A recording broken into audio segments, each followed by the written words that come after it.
because I'm not a football writer. I mean, and Benno isn't. Thank goodness for that. But although judging by this good, doodling he was a very you good try. footballer. I try. Very trying. I think you probably hit the nail on the head there. Yes. So we're looking forward to it. It'll be interesting. Yes, it will be a good night. I want to see if it lives up to its previous reputation. I think times have changed now. We're of an age. Well, also, I think, to be fair, if I'm not mistaken, Sunderland do play Leicester on the Tuesday night. So I'm not so sure there will be and we don't get too back many from members Norwich of the till 4 squad. o'clock. Is that right? AM. So yeah, it might be a sparse Sunderland table that night, but we'll see. In terms of players, anyway, I know the management team and so on are due to come. That's good. We'll flesh it out. Benno and I will flesh it out for you. Colin, it's been a pleasure. Thank you ever so much for coming up. Colin Young and the football writers. What are your other hats? Because is it the North East Times and?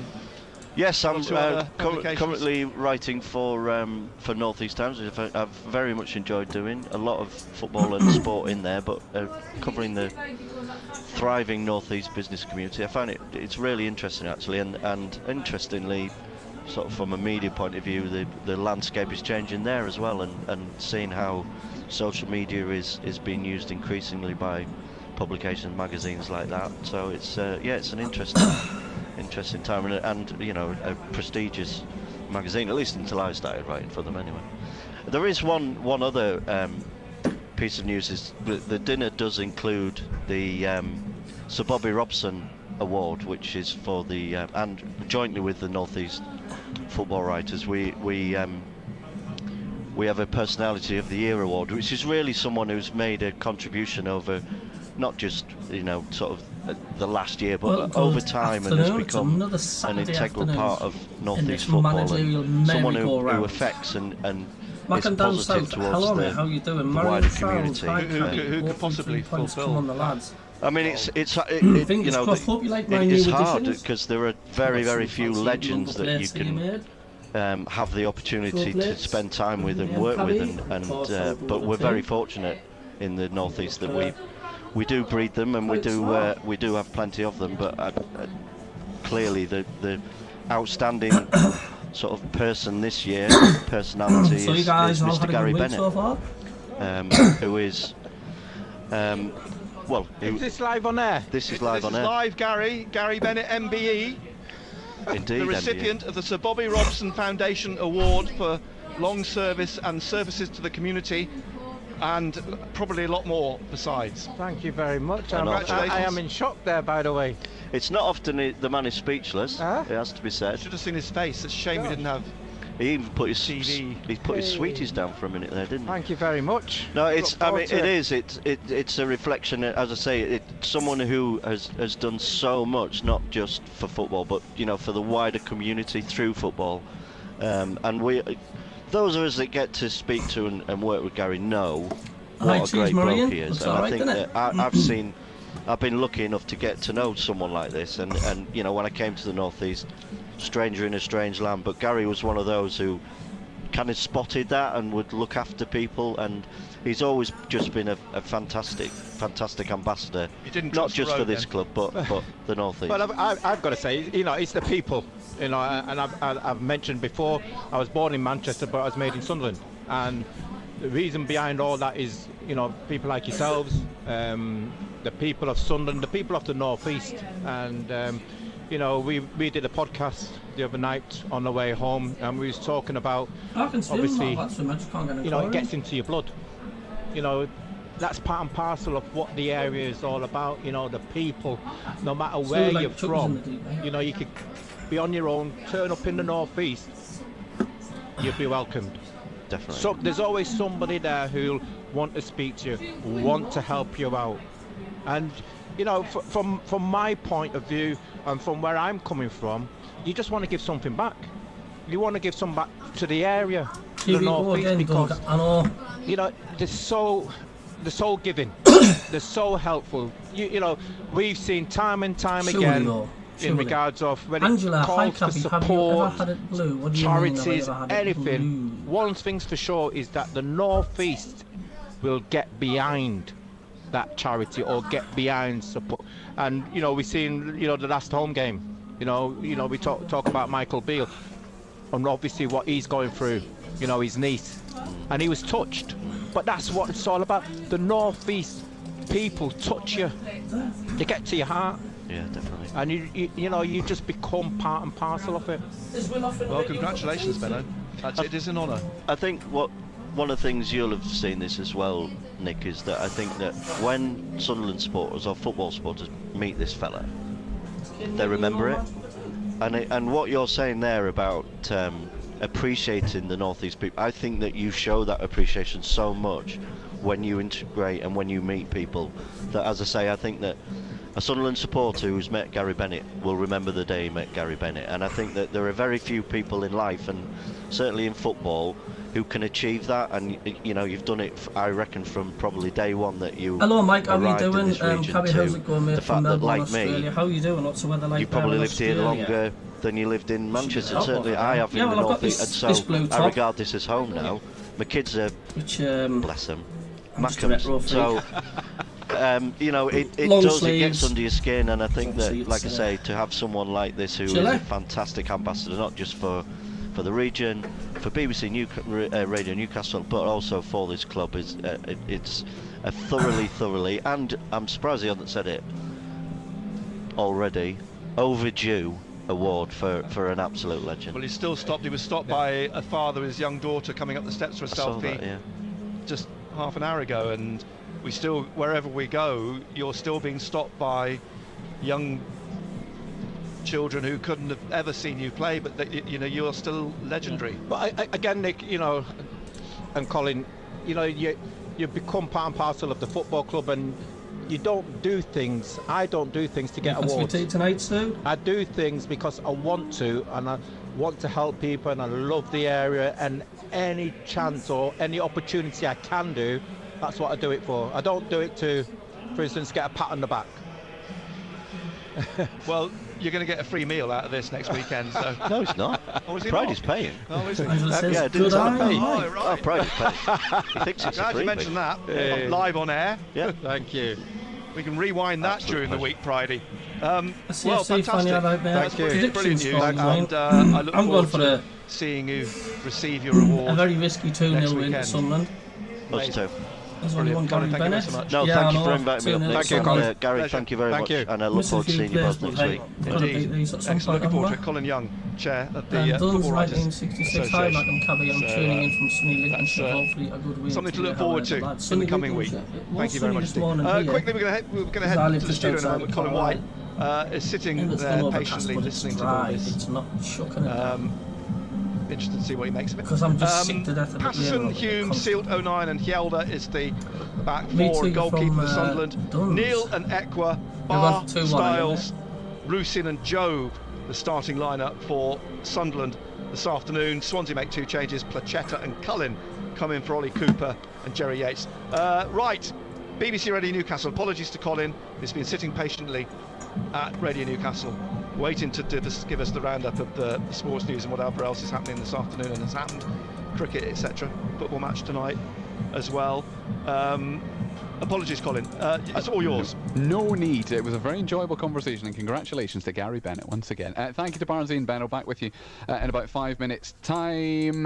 What else is going on then? In the Championship, the game, the early kickoff has just finished. Hull and West Brom have drawn 1 apiece, and if you are an optimistic Sunderland supporter who still thinks you're going to make the playoffs, that's probably a good result. Fabio Carvalho for Hull, Darnell Furlong for West Brom, both in the final 10 minutes of the first half. No goals in the second, so Hull 1, West Brom 1. Last night, Preston thumped Coventry 3-0 away from home. And the surprise of the night, and what a night it was at Elland Road. Leeds beat Leicester by 3-1 by scoring 3 in the final 10 minutes. You're going for injury 1-1, time. Angela, eh? Absolutely raucous Elland Road, and it probably does just keep the title challenge, the title race alive as well at the top of the Championship. There was one early kick-off today in League One as well. Peterborough United went to Cambridge United and won by a 1-0. Efron Mason-Clark in So fancy the doing something for second tea, what we half. can all eat And there soon. is one game in League Two that's been postponed as well, and neither Barrow nor Bradford Bradford are happy. Barrow put out a very strong statement saying the pitch is playable, it's only the referee that thinks it's not, but that game is off. Barrow against Bradford in League 2. In non-league then, Gateshead against Oxford City this afternoon in the National League plays second fiddle to Blythe Spartans, who have been the big story in non-league circles this week and today. It's their first match since the club was taken over by Irfan Liaquat in midweek. How you doing, Nancy? All right? Dawns. Boston United are the visitors to Croft Park this afternoon. Our non-league reporter Paul Dix is there for kids us. had a It's football going to match be this morning, a very, just a very friendly. interesting day, Paul, with a big turnout. Wife's decorating the room. It certainly is. Good afternoon, Colin. Hey. Yes, they're expecting, well, you know, I think well it must over have been like 1,000 5-3. It was here. just- They've it was just given a kick about. It's still a 1,000 very, tickets very young out side, but the lads to enjoy lots and playing lots it. of schools in and around the Blythe area. So they're really looking forward funny to was that- how funny the was that boy fans show getting last behind night, the for team friggin' Swan Vestas this and stuff. afternoon. I'm in the ground, Colin. I've been here for about 45 minutes, and you can feel I like there's the a bit Friday of a shows, they're buzz good, aren't they? Good in the bunch of place. lads. Everybody's Where did you make them from, excited, then? ready Are to you just go. through But you know, YouTube this and that? afternoon, Colin, as you know, it's a tough task against Boston, who've won the last 3 games, and very, very good team. It's a hard baptism for the new owners. It is indeed, and they made a signing in the week as well, just yesterday I think, wasn't it? Yeah. Where they've signed a player on loan from York City. It's probably a coincidence, it's not necessarily new owners coming in and going, That's right, what you that's the need. first That's thing we're going to do, but it's a release of funds because it's not Tony Platten's money anymore, it's Irfan Liaquat's money. So yeah, that will still have had to be have been run by the new owners. And Steve Howard is the new sporting director as well, is a name that people may well recognise from as a Premier League striker with Leicester and Derby, but also played for Hartlepool a couple of times as well. He brings the football knowledge, I guess, to all of this, doesn't he, Paul? Well, I think he will, yes. I mean, he's, you know, that's a good CV that you've just read out there, and he'll know, or should know, an awful lot about football. I remember him from his days at Towlow, was a very, very good player. And, you know, he went on from there. I did, yes, but he wouldn't come. Yes, I think he went to Derby instead. I think I would have done the same, really, you know. But yeah, I mean, they're football people, and you know, it's exciting. I've just bumped into Tony Platten there, and I says, you know, what's your plans? He says, I'm going to be here till the end of the season. I think when you've been 25 years as chairman, Colin, it's always in your blood, isn't it, really, you know? Oh, of course it is. You can't give it up from one day to the next. Paul, thank you very much for the moment, and we'll get updates from Croft Park this afternoon. Blythe Spartans' new era begins with Boston United, the visitors. Also, should have been playing today in that division, South Shields at Banbury United, but that game was called off yesterday because of a waterlogged pitch. In the NPL Premier Division, Morpeth are at home to FC United of Manchester. In the East Division, Dunstan's pitch survived an inspection this morning, so they are at home to Pontefract Collieries this afternoon. Concert are away at Ossett United. Ashington are away at the league leaders Stockton Town. And last night, Hebburn Town drew 2-2 in pretty much a derby at home to Newton Aycliffe in that division. In the Scottish Lowland League today, Berwick Rangers are away to Celtic B. Couple of games off though in the Northern League, but actually in comparison to previous weekends, it's a pretty full fixture list. So Bolden against Horden and Washington against Bedlington Terriers in Division 2, both off, but everything else goes ahead. There were a few Northern League games last night as well. We'll do our local football roundup at always at 5:45. A word on Newcastle United. They're away to Arsenal tonight in the kind of form that's seeing them scoring loads and conceding loads. Goodness knows what the final score will be tonight. Newcastle have had a couple of heated encounters, that's one way to put it, with Arsenal over the last couple of years. They've managed to get under the skin of Mikel Arteta's side, but have they done that enough this season? Yeah, you could say that because we haven't been as competitive results-wise. So, of course, if you're not winning games and taking points off teams, I think naturally you could look at it and go, well, they're not getting under the skin of them as well as they used to. I think game management itself has become more difficult to do because of the rules, which I think has been a good thing for the Premier League. We're seeing quicker games, less stoppages in play, apart from VAR really. So we're seeing a much more fast-paced game. So I think there's probably more to your comments than just a simple yes and no. That, of course, is Newcastle United's head coach, Eddie Howe. Matthew Racebeck and John Anderson will be here with the build-up from 7 o'clock tonight because it is an 8 o'clock kick-off at the Emirates. No Durham or Sunderland women matches this weekend because it's an international break. But Newcastle United have a huge game at St James's Park tomorrow afternoon, 2 o'clock. They face Portsmouth in their National League Cup semi-final. Still plenty of tickets available for that one, and it will be a big crowd at St James's. But I mentioned that it's an international break. England played last night. Both Beth Mead and Alessia Russo scored twice. They thrashed Austria 7-2 in a friendly in Marbella. There was also a goal for Spurs as Grace Clinton on her international debut. Beth Mead, of course, former Sunderland striker, and she says they'd been expecting a tougher test, if they're honest, against Austria. We talked about yesterday, Darren Bent said Leeds 3 Euro 2022. 1-0 in the Euros, with a very close goal. Dan Julie, all right, just 1-0 in the qualifiers saw a against headline them, that Mogger might be 2-0 leaving for them. Birmingham due Normally to health a hard problems. team to break down, but yeah, we played some good football. I thought in parts of the game we were need to very win this patient today and broke to them stay down well, and we scored a lot of different types of goals tonight. Yeah, so well done to England. Away from football then, in basketball, GB won their first match for 15 games Yeah, I last definitely night think we do at need to the get rid of the Community winger Arena side of in play Newcastle. They beat the because Netherlands by literally 98 points to might 94, which is play tighter than it was. They were Wilson's 21 strengths and clear stuff, you know, at and one something stage, different. GB, but they clung on at the end to win 98-94. Because let's face it, he's not getting a look. He's not getting a look in, is he, when Clarkson Roberts is down on the wings. In domestic basketball in the Someone's just said last night, he saw a headline that Newcastle Mogger might be Riders, leaving but they were Birmingham beaten due by to 90 health points problems. to 75. Tierra Hodges was 23 of those points for Newcastle Eagles. And today, Durham Palatinate hosting Essex Rebels. They have been behind for almost the entirety of this match. There is 1 minute 20 left on the clock, though, and they are just 3 points behind. It's 73-70 to the Essex Rebels. They've lost all 3 quarters of the first, lost all 3 of the first 3 quarters, but are 5 up in the final quarter with just over a minute to try. In fact, by the time I finish going round the rest of the sport, that one will hopefully have finished, and I'll give you the final score in that.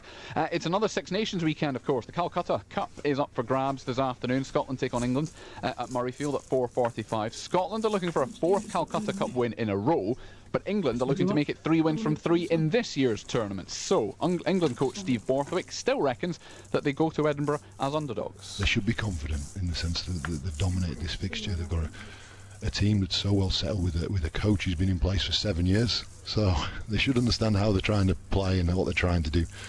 They're clear favourites going into the game. For us, we'll give it a good go. We think we can potentially cause them a few problems. That's all psychological, isn't it? A 4:45 kick-off. It's live on BBC One and on the iPlayer if you want to multitask this afternoon. Ireland against Wales is the first match of the weekend in Dublin. 23 minutes gone. Ireland lead by 10 points to 0, and it would be a shock if they didn't see that one through. England's cricketers are now in a pretty good position in the 4th test against India in Ranchi. After Joe Root's 122 had helped them make 353 in their first innings on the previous day, they then reduced India to 219 for 7 at the close of day 3. Henry Moran was watching. England have a wonderful opportunity to take charge of this 4th test thanks to the efforts of 20-year-old off-spinner Shoaib Bashir. Playing in just his 2nd test match, he took 4 of the 7 India wickets to fall. A marathon 31-over spell saw him show control, discipline and genuine threat on a surface that is increasingly challenging to bat on. Joe Root finished England's innings unbeaten on 122, and that first innings total of 353 looks an excellent one. Huge. The only minor frustration for England will be the 42-run stand between Dural and 14 that is offering valuable resistance, but England are in charge of this game, and once again, it is another compelling test match. And finally, in snooker, Mark Selby faces China's Zhang Anda in the semi-finals of the Players' Championship tonight. The winner will play Northern Ireland's Mark Allen in tomorrow's final.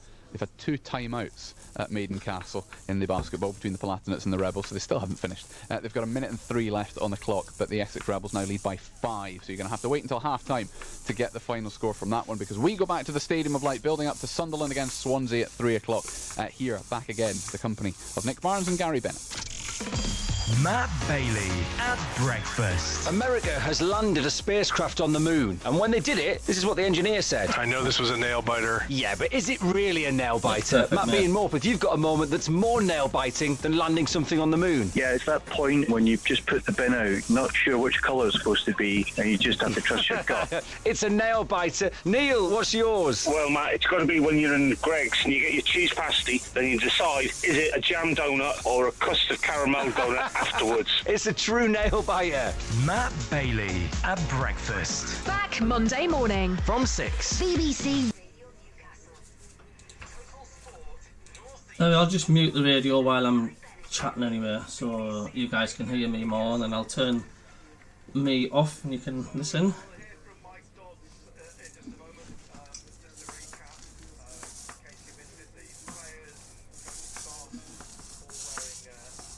That'd be a shame about Tony Mowbray, I like, wouldn't it?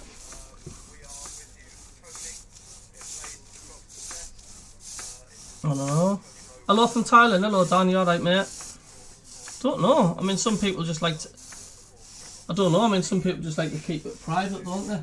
They don't like to broadcast anything. So there's my big water barrel around. Yeah. And you pass us just when you can. Thanks, mate.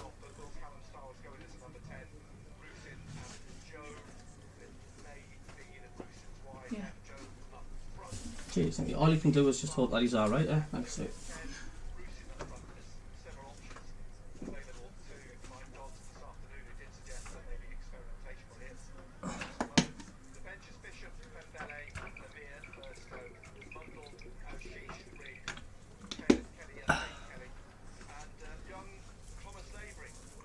Young chocolate bars, mate. You thirsty, Sue?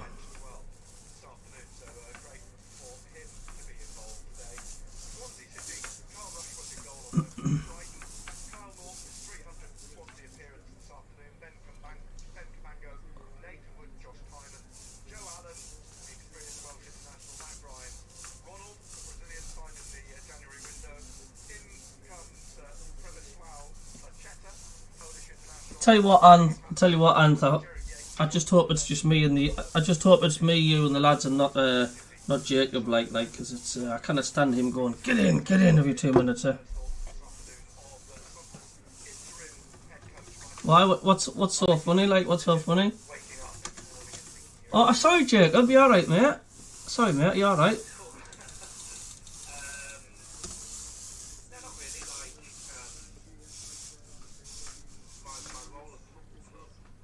Yeah, thirsty today, Angela. Absolutely thirsty.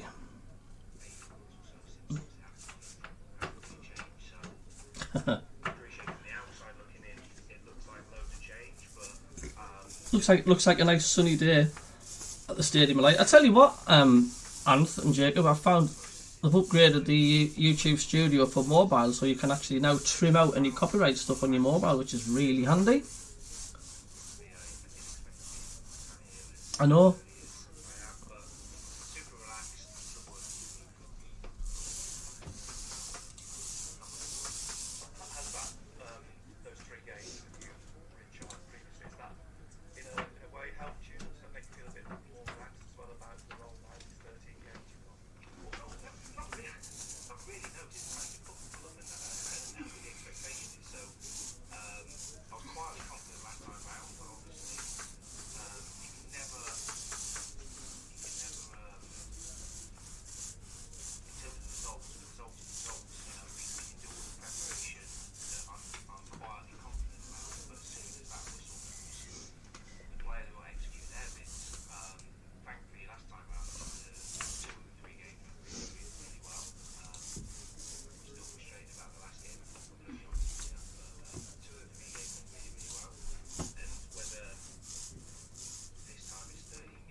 Oh yeah, absolutely.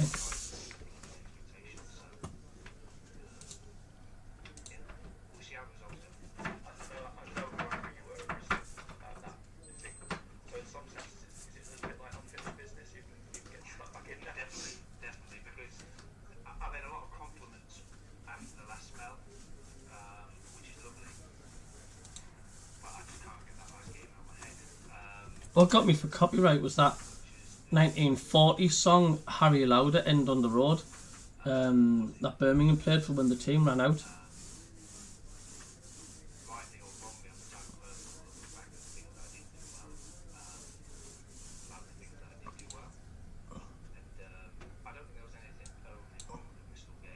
Keep me down on the end of the road. It was like,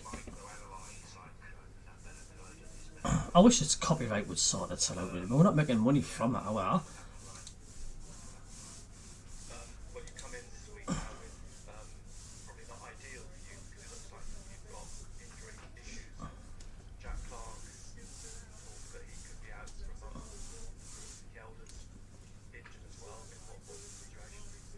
we? Ridiculous.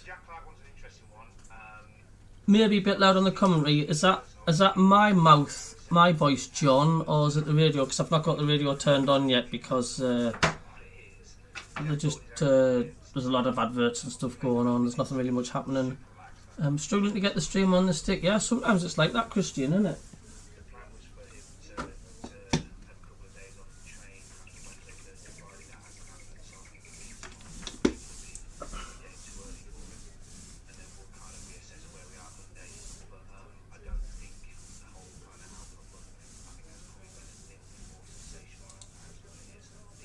I don't know where that's come from. And the rest of the group are as you would expect. And in terms of that rest of the group, who's close? I mean, Callum Styles, is he in contention? Because it's someone you could probably do with at the moment. Yeah, Callum's trained. Yeah, Callum's trained fully for the last 2 weeks. So Callum will be in the squad for tomorrow. I'm presuming Roberts. It's still a few weeks away. Pat's still a few weeks away. Yeah, Pat's not out on the grass yet, so Pat's still a couple of weeks. Corey trained with us this morning. He's been doing little bits with the under-21s. Although when I say train with us, I don't want people to get carried away with that. It was very much bit part training, but it's welcome news to see someone of Corey's kind of calibre in the dressing room out on the training pitch. So Corey trained with us. Adji and Daki were out as well. They part trained. They did a little bit with the kind of sports science department, and a little bit with us. So there are some brighter news in terms of people returning. So brighter news, and Ballard's out as well, obviously. I mean, yeah, Ballard's sealed. I mean, I guess you're not going to give too much away with team news, but Jensen sealed. Is he the obvious replacement? Yeah, Jensen in the Leeds performance in particular, I thought was excellent on the night. And I made a call to obviously change the way we set up, which meant Jensen came out of the team, and Jensen knows the reasons behind that, and he was more than comfortable with that. And I think Jensen more than deserves an opportunity to have a few games, a little bit of a run in the team, to show us all where he's at. But he's trained really well, Jensen. Jensen knows my thoughts on him, and hopefully the next couple of games he can show everyone how good he is. Total Sport North East. Live from the Stadium of Light. BBC Radio Newcastle. More from Mike Dawes in just a moment. I wanted quickly to ask you about Callum Styles, because when we had someone on from Barnsley a week or two back on Total Sport on Radio Newcastle, they spoke about Styles as being a forward midfielder, an attacking midfielder, a number 10 or whatever, whereas he'd been spoken of here as a left back, left winger, left wing back. I'm wondering now, I'm looking at this team, I am wondering if Styles is going to be playing in his more familiar role as a 10. I think he will play as a 10, especially when you've got Ekwa, Dan Neil in there. I think Ekwa will play further up. I think he's better playing further up. Ekwa, he's not a holding midfielder, but again, from Styles, hopefully he's that sort of player who can obviously get that connection with the striker, get on the ball, make things happen. And when we talk about somebody in the 10 role, straight away you think of Pritchard. Pritchard is that type of player who can, shall we say, make things happen, and that's what you're looking for. Especially when you've got the likes of Roos in the team. He's not a player who's going to win many balls in the air, but what he will do, he can latch on or get onto things which may be played through the space. And I heard you talking to David Giles last night, the former Swansea City player in Welsh International, and he was talking about Matt Grimes for them. If he can get on the ball in the game, he's probably the key player for Swansea City. In the same way now, that puts the onus on Pierre Ekwa to get hold of the ball, doesn't it? Yeah, definitely so. I think we just need to get back to, what we're good at, and you look at maybe the last half a dozen games, it seems as though maybe we've been a bit spoiled, haven't we? Because under Tony Mowbray, the type of football which we were playing, we expected that week in, week out, and it worked. It was very attractive. It was very good to watch. Even if we lost the game, at least we caused them problems. But saying that, at times we used to say that maybe we overplayed at times. Now, if we can get back to that, but also I think one thing which we usually say is that we've got to play with a better tempo at times. We can't be slow stop. It's got to be a little bit of better tempo, and if we do that, then hopefully we can cause Swansea's problems. Well, we say it every week, the first goal's the important one, isn't it, today? Yeah, and again, Nick, you look at say, for instance, the last couple of games, and maybe looking for that sort of guidance. We've spoken to one or two people who's maybe a little bit critical of maybe Patterson. They're sort of saying, well, he should be doing better with one or two of the goals. But you've got to remember the saves which he does make. I think you forget about that. I think you take it for granted. You know, some of the saves which Patterson does make, and it's usually it's one of those you can criticise a striker who gets for missing chances. Exactly. But you know, it's the same thing. They don't get the same level of criticism for missing a chance as a goalkeeper gets. Correct. For maybe not. Yeah, and you're talking about defenders, goalkeepers. You make one mistake and that's remembered, not just for a game but for a while. You know, strikers miss chance after chance after chance. It's not remembered. Well, I think Adil Ashish might just beg to differ. Well, yeah, that's another, shall we say, interesting thing. Again, Ashish not being part and parcel of the team. Hopefully, you know, Mike Dodds knows a lot more of Ashish, because what we've seen of him, he has got potential, you know, and unfortunately, maybe he's lost his confidence a little bit. Be interesting to see how much or if he's involved this afternoon. He's on the bench, but we'll wait and see. Let's hear some more from Sunderland's interim head coach, Mike Dodds. It's going to be interesting, isn't it, without Clark now, because the team is so reliant on Jack for goals, etc.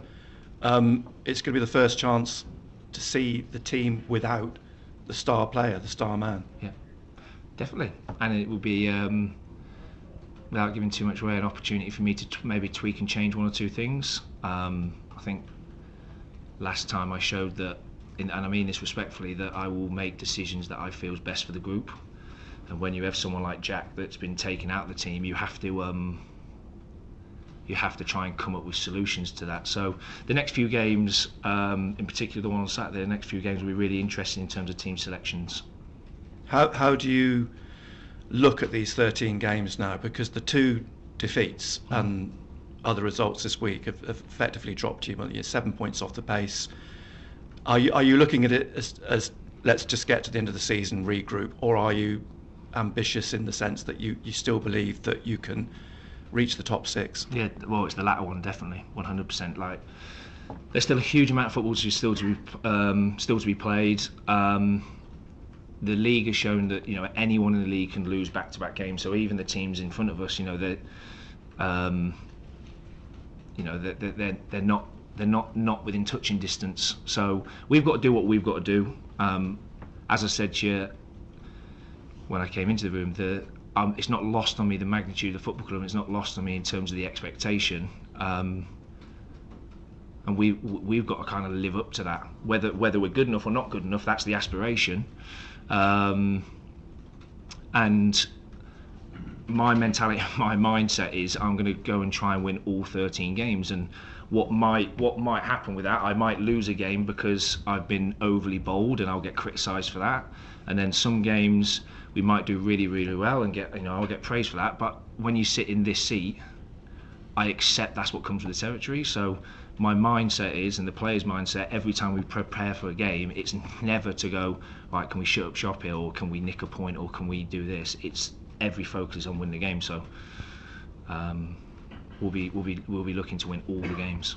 And I know how thorough you are in your preparation, and you've watched Swansea. Yeah. I gather that against Ipswich last week, they weren't as poor as perhaps people think with their position in the table. Yeah, the performances aren't as poor as what the position in the table. It's going to be a really, really tough game. The coach is a really good coach. You know, he did really, really well at Notts County, and you can see in terms of the way he sets his team up, they're really well coached. And that's what, you know, when you look at the Championship now, and you just look at just the league table, I think sometimes, you know, we're going to say the table doesn't lie.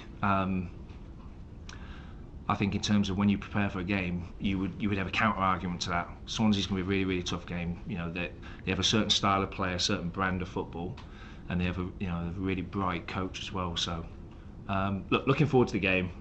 They'll be saying the same about us. They know we've got good players, so it'll be a really good game. You mentioned Tony Mowbray and his. Yeah. Have you spoken to him? Yeah, I'm glad you've asked. So,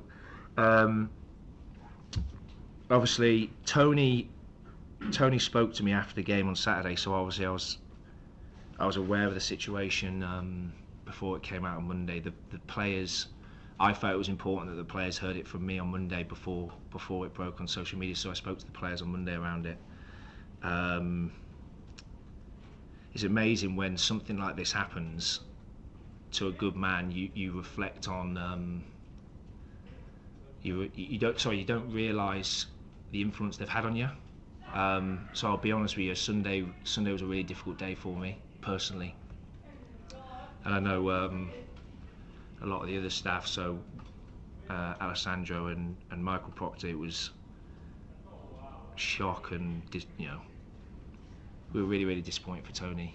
So I think just from a personal perspective, I know the club have put a statement out from a personal point of view and behalf of the dressing room, because I know the dressing room were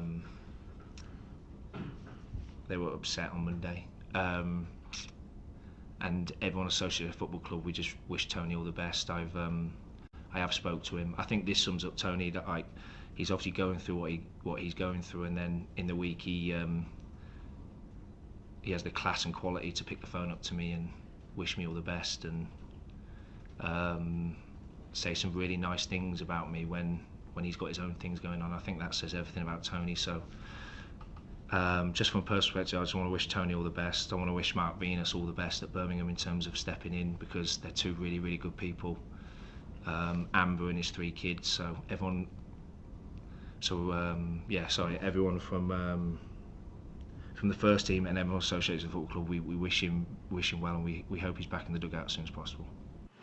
Total Sport North East. Nick Barnes and Gary Bennett MBE. BBC Radio Newcastle. Nice tribute from Mike Dodds to Tony Mowbray. We wish him all the best as well from here in the commentary box. We're about to get underway here. Interestingly, it looks like Barr is on the left, Rusin is on the right. Swansea are going to get the game underway. I must have a quick word for Stephen Aziz, the Sunderland kitman who leaves after today's game. It's his last game at Sunderland after 12 years as the Sunderland kitman. We wish him all the best in whatever he decides to do in the future as Swansea City get the game underway. The ball pressed out to the left-hand side where it's picked up by Josh Tymon. It's played back to Nathan Wood in the heart of defence. He's bringing it through the middle. They're attacking the north end of the stadium, Swansea, in the first half. And here's Tymon again on the left wing with Plachetta, who's one of the 2 changes for Swansea, who pulls the ball back, and it's put behind by Hume, taking no chances at all for a corner to Swansea, and we only played 30 seconds. Yeah, it's interesting the way they've set up. It seems as though Rusin's playing on this right-hand side. He's gone right and Barr's left, yeah. So we'll see more when we get a counter-attack or a... This is where the threat is. Tymon, yeah, with this... Ballard being out. Corner from the left. Silt in for Ballard. Driven in hard by Tymon to the back of the area. And played to Ronald, the Brazilian, who floats the ball through the penalty area and round the right-hand post behind for a goal kick. Get a better view here. Job coming up through the middle. Rusin on the right, Barr on the left. So that's a change. Is this what we mean by experimentation? When Mike Dodds talks about being able to experiment in the absence of Jack Clark.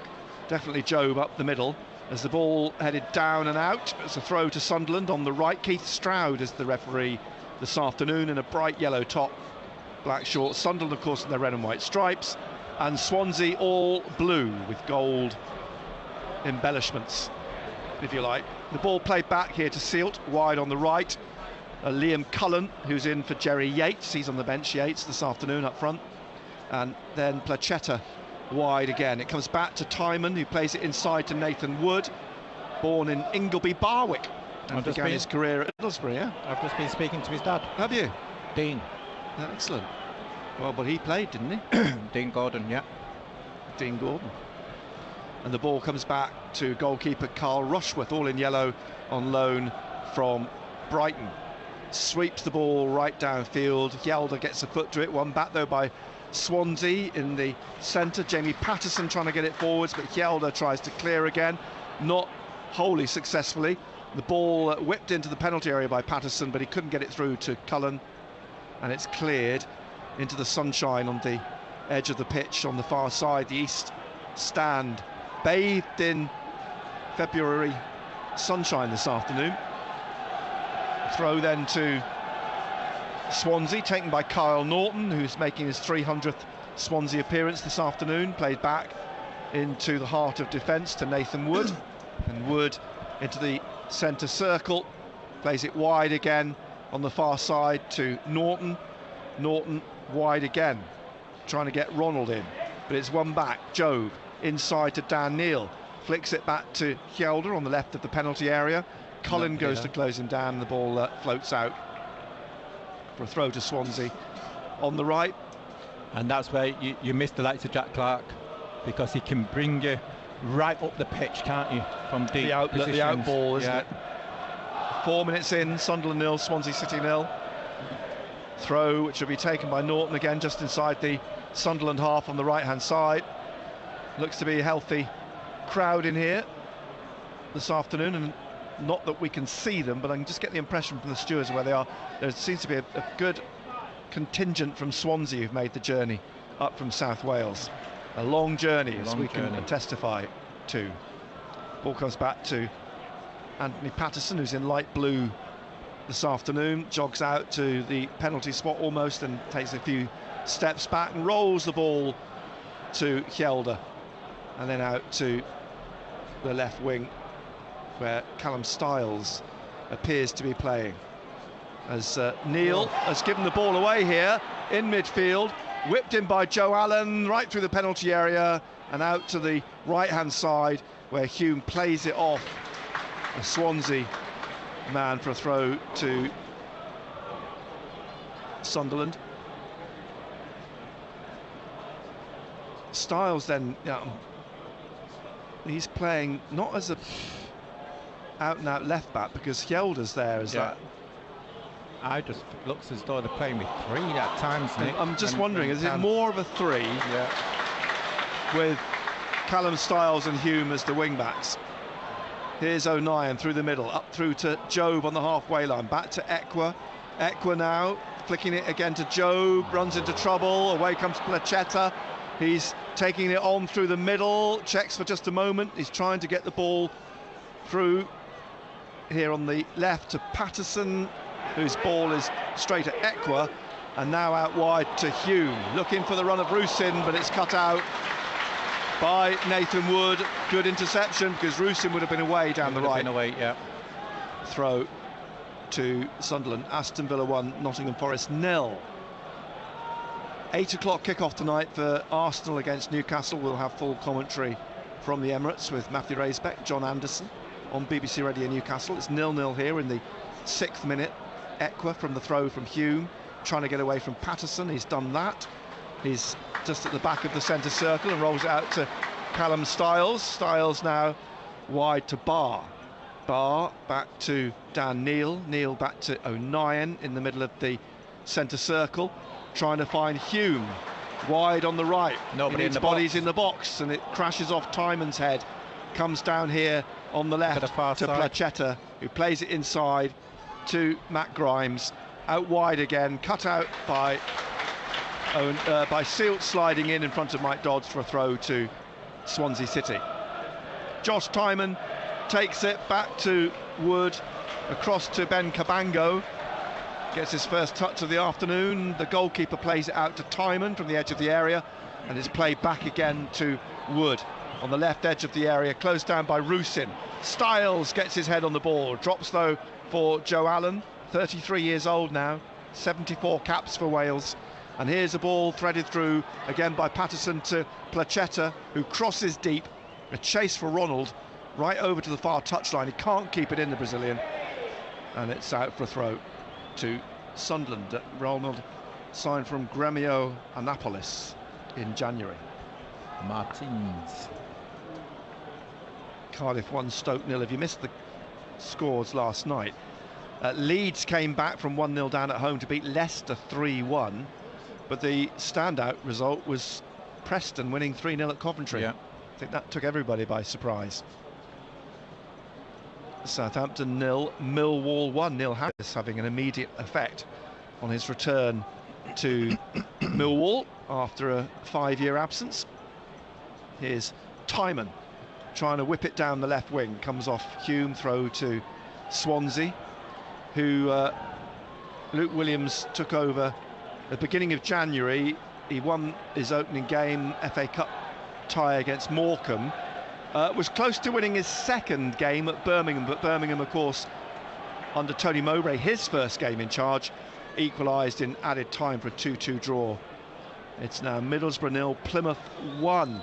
And since then, he's won one game, and that, surprisingly perhaps, was at Hull.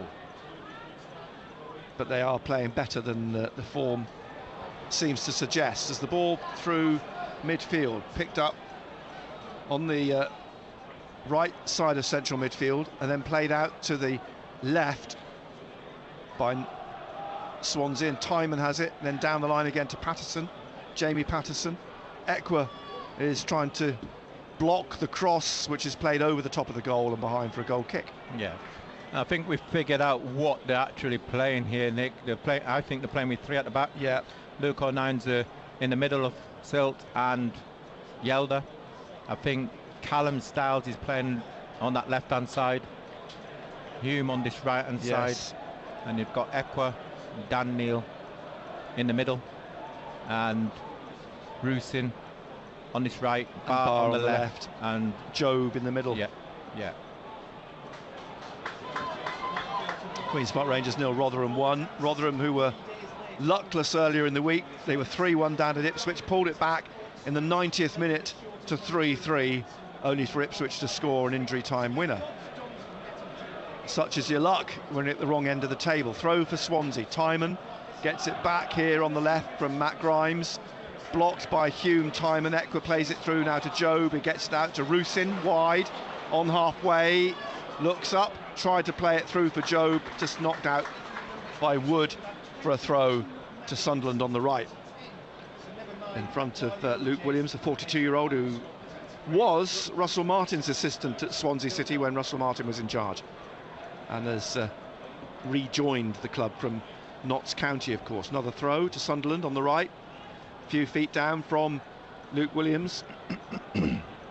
Arms folded in his black overcoat. The throw from Hume to Job. He turns it down nicely and gets it in the middle to Neil under pressure, but Ronald's won it off Dan Neil, and Ronald just taps it back to Norton. Norton now just trying to come down the right wing, swings the ball up through the middle looking for Liam Cullen, drops over his shoulder. Hume gets back, gets in front of Cullen, who's been at Swansea since he was 8 years old, and the ball out for a throw to Sunderland.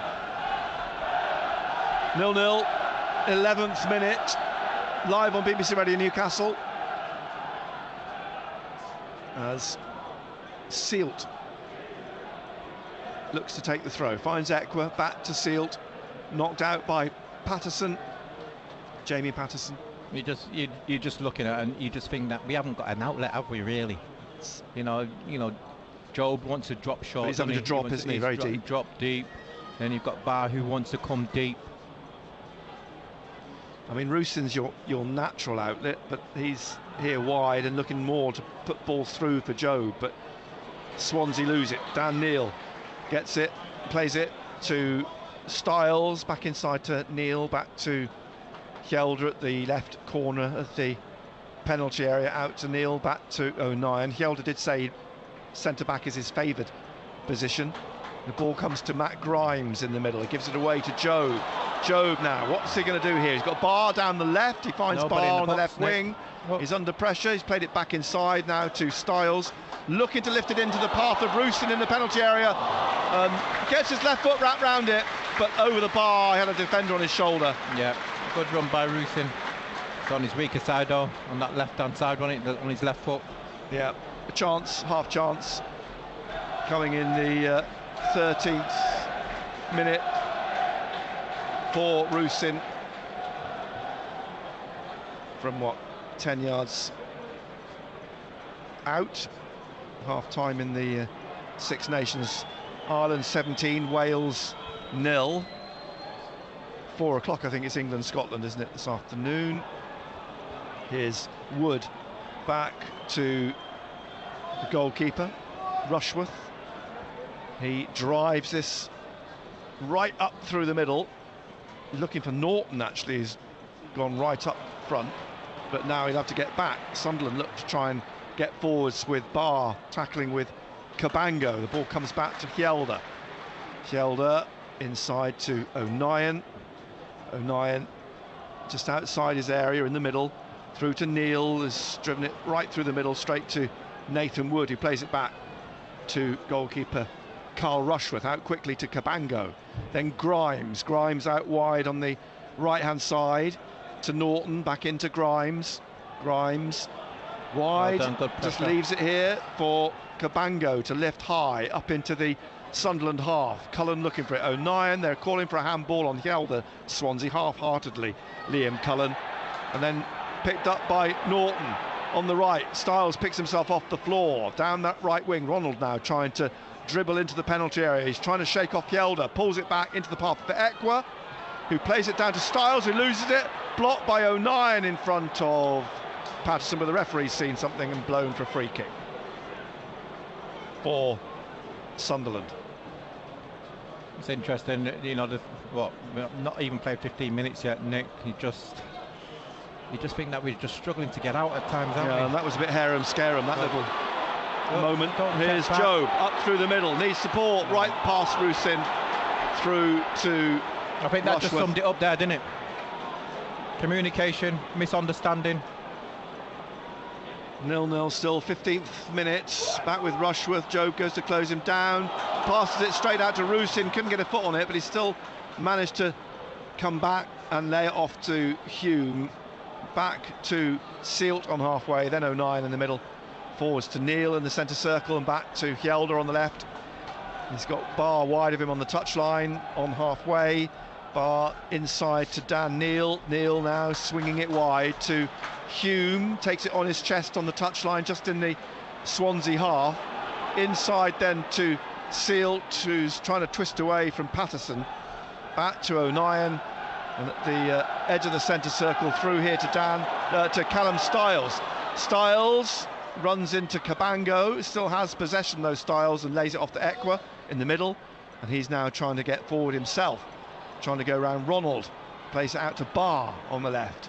Barr slips it inside to Dan Neil. Neil looking for Styles, looking for Ekwa now, or Barr, but it's been cleared, and one back, but a free kick. Sunderland penalised right side of central midfield in the Swansea half. Goalless. Looks like Ben Cabango. Yeah. He's going to take the free kick. Welsh international, 7 caps. He finds Matt Grimes. And out to Norton, looking for the run of Ronald. Oh, he brings it down beautifully on the touchline on the right hand side. Swings it in over the outstretched palms of Patterson and out for a throw on this Sunderland right hand side. The assistant finally raises his flag. Throw in. Yeah, Sealt's coming across to take it. 12 yards or so from the corner on the right. Sealt looking for some options. Ekwa comes across, O'Nien's behind him. Hume down the line. Neil's jogged across as well now. Sealt finally finds Dan Neil, taps it back to Sealt. Closed down by Plachetta, back to O'Nien to swing it out. Good pass out to Styles, and space on the left side of midfield. Ronald's in front of him, Barr's ahead of him. Here's Barr, back to Ekwa, then to Styles. Styles inside, it's cut out. Comes back to Matt Grimes. Grimes now wide to Ronald, tackled by Styles, who gets it away now to Jobe on the left-hand side. But it's it goes forwards, then comes back, doesn't it? Because the options are limited. Hjelde from the edge of the area out to Ekwa. Ekwa now looking to get Hume on the ball. Hume to Jobe. Jobe, Barr on the left. Jobe's taking this on down the left-hand side, finds Barr. Barr's got to come past Norton. Jobe continues his run. Barr onto his right foot, straight at the keeper. Well done. Positive. Much better. There was a chance, but straight at the goalkeeper. In the 18th minute, 0-0 still. Live here on BBC Radio Newcastle. A kick clear down the left, headed in by Hjelde from the touchline. Styles taps it back to Hjelde, who drives this down the left up to Barr, but it's gone inside Offside. to Joe Allen. Offside. Flags up. Offside. Oh, he's played on. Yep, the advantage. Grimes on halfway, right at the centre circle. Matt Grimes from Exeter, signed from Exeter City in 2015.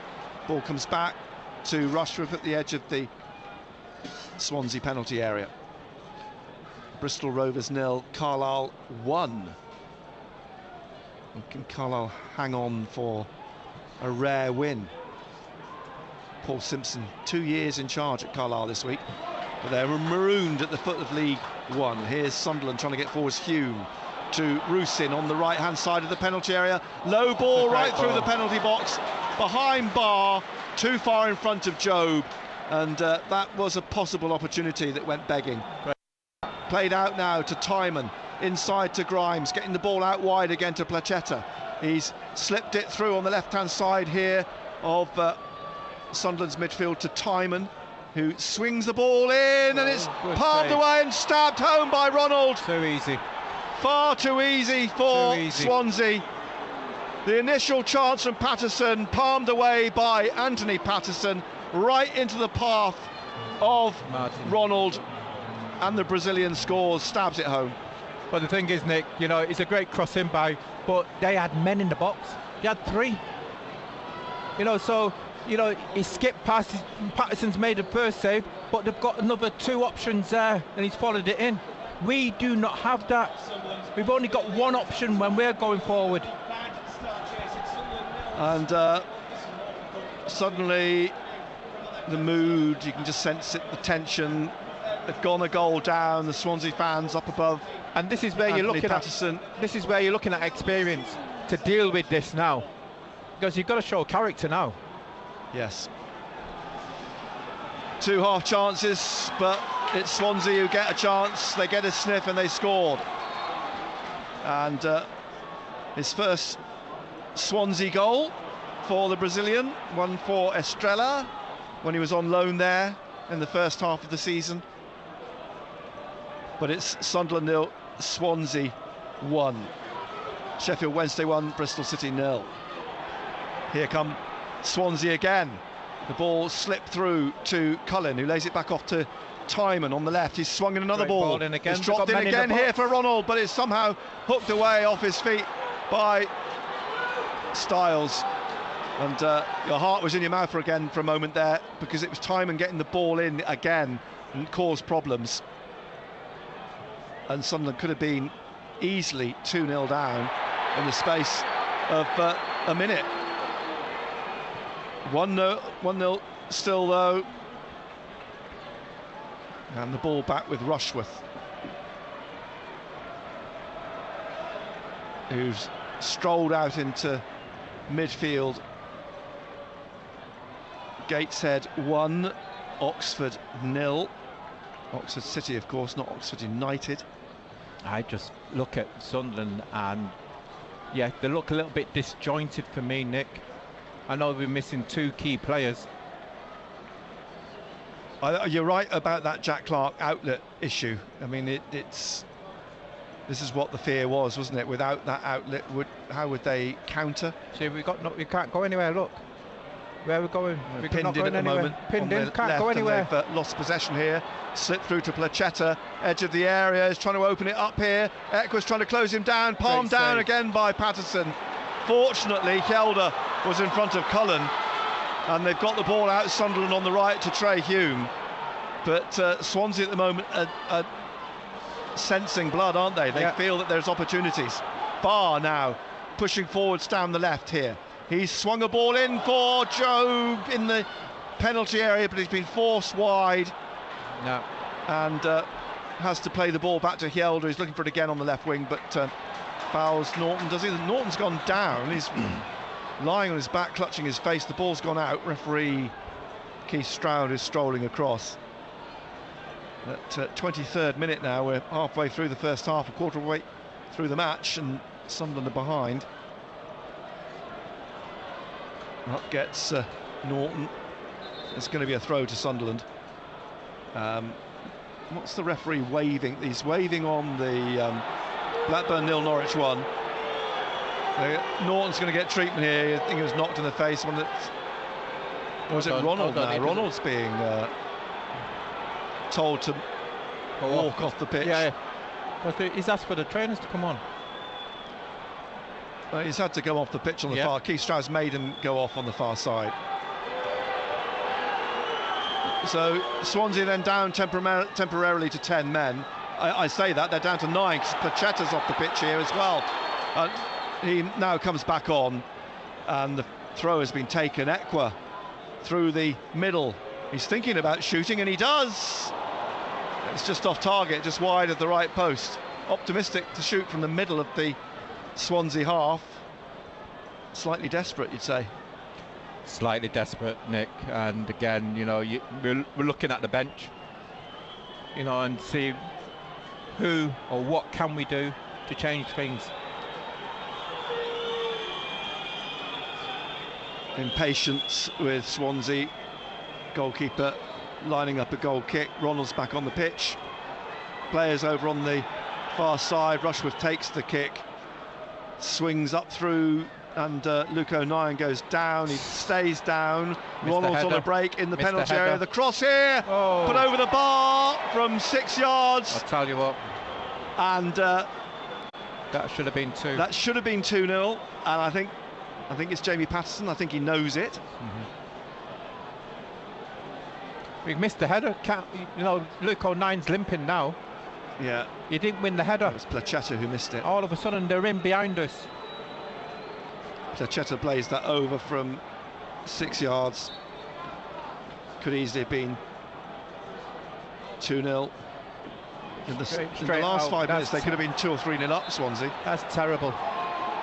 Patterson's just kicked the ball straight out. You've got to show some character now.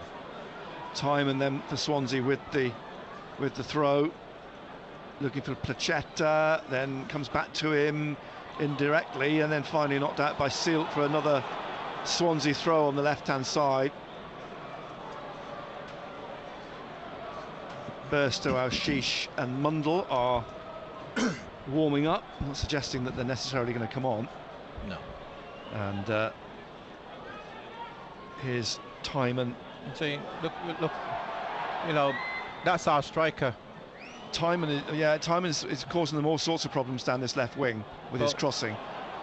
You know, we're talking about Bellingham's being our striker, you know, and look where he is.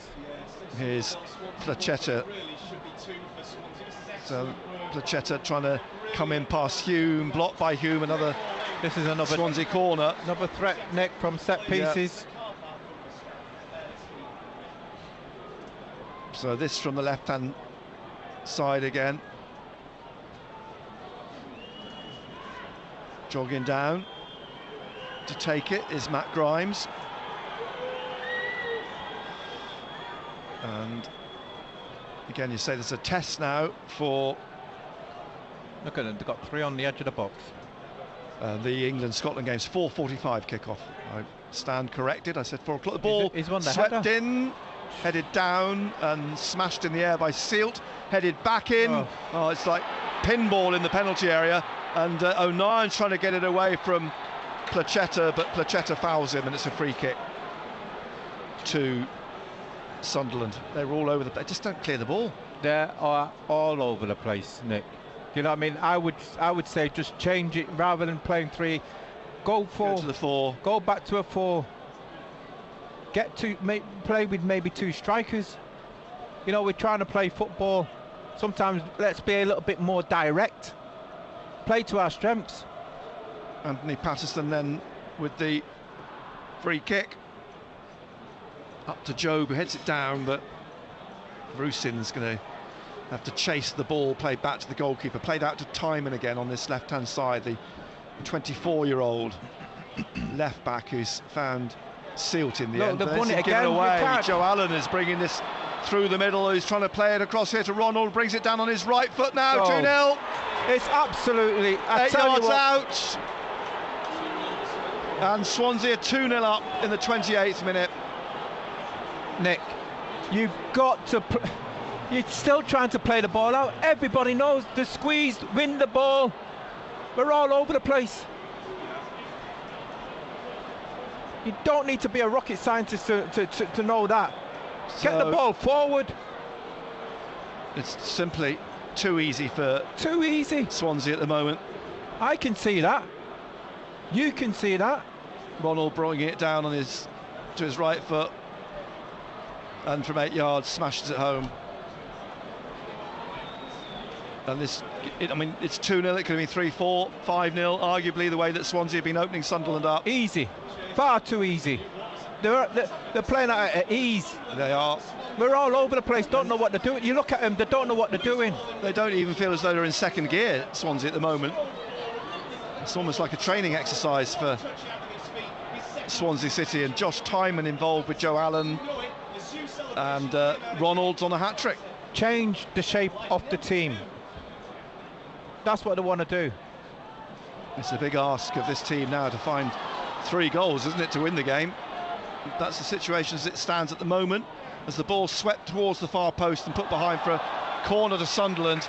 Barr pursuing that one, and a first corner for Sunderland, and Styles has gone across to take it on the left at the Roker end. See, they've kept 2 up. You know, they've done the homework. Yeah. They've done the homework that Sunderland tried to play out, so you squeeze. It's played short to Barr. Barr on the left with Norton in front of him. Takes it on to the byline, pulls it back. Nobody there. Headed away by Tyman to the corner of the penalty area. Ronald slips it inside to Norton. They're on the break and away again. goes Ronald again. He's got Placetta in the middle. Ronald's still going. He's going to try and find Placetta, but it's a poor ball. Cut out by Trey Hume and played up to Dan Neal. And Neal out wide to Barr. And he goes round Norton, steps around the back of Grimes, and now trying to get it through to Roussin, who tumbles, looks for a free kick, doesn't get anything. Could break here for Hume. And it's a wild strike wide of the right post from 16 yards. In his defence, running onto it. Tell you what, they have got, and they spoke about it last night on the show, Nick, on Total Sport. Got a bit of pace. Ronald's got a bit of pace, hasn't he? Got a little bit of pace to just give and go. You know, you got Placetta on this left-hand side, you got Martins on the right-hand side. They just want to get behind, catch you on the counter-attack, and they're very, very good at it. Long kick up through the middle. Aston Villa 2, Nottingham Forest 0.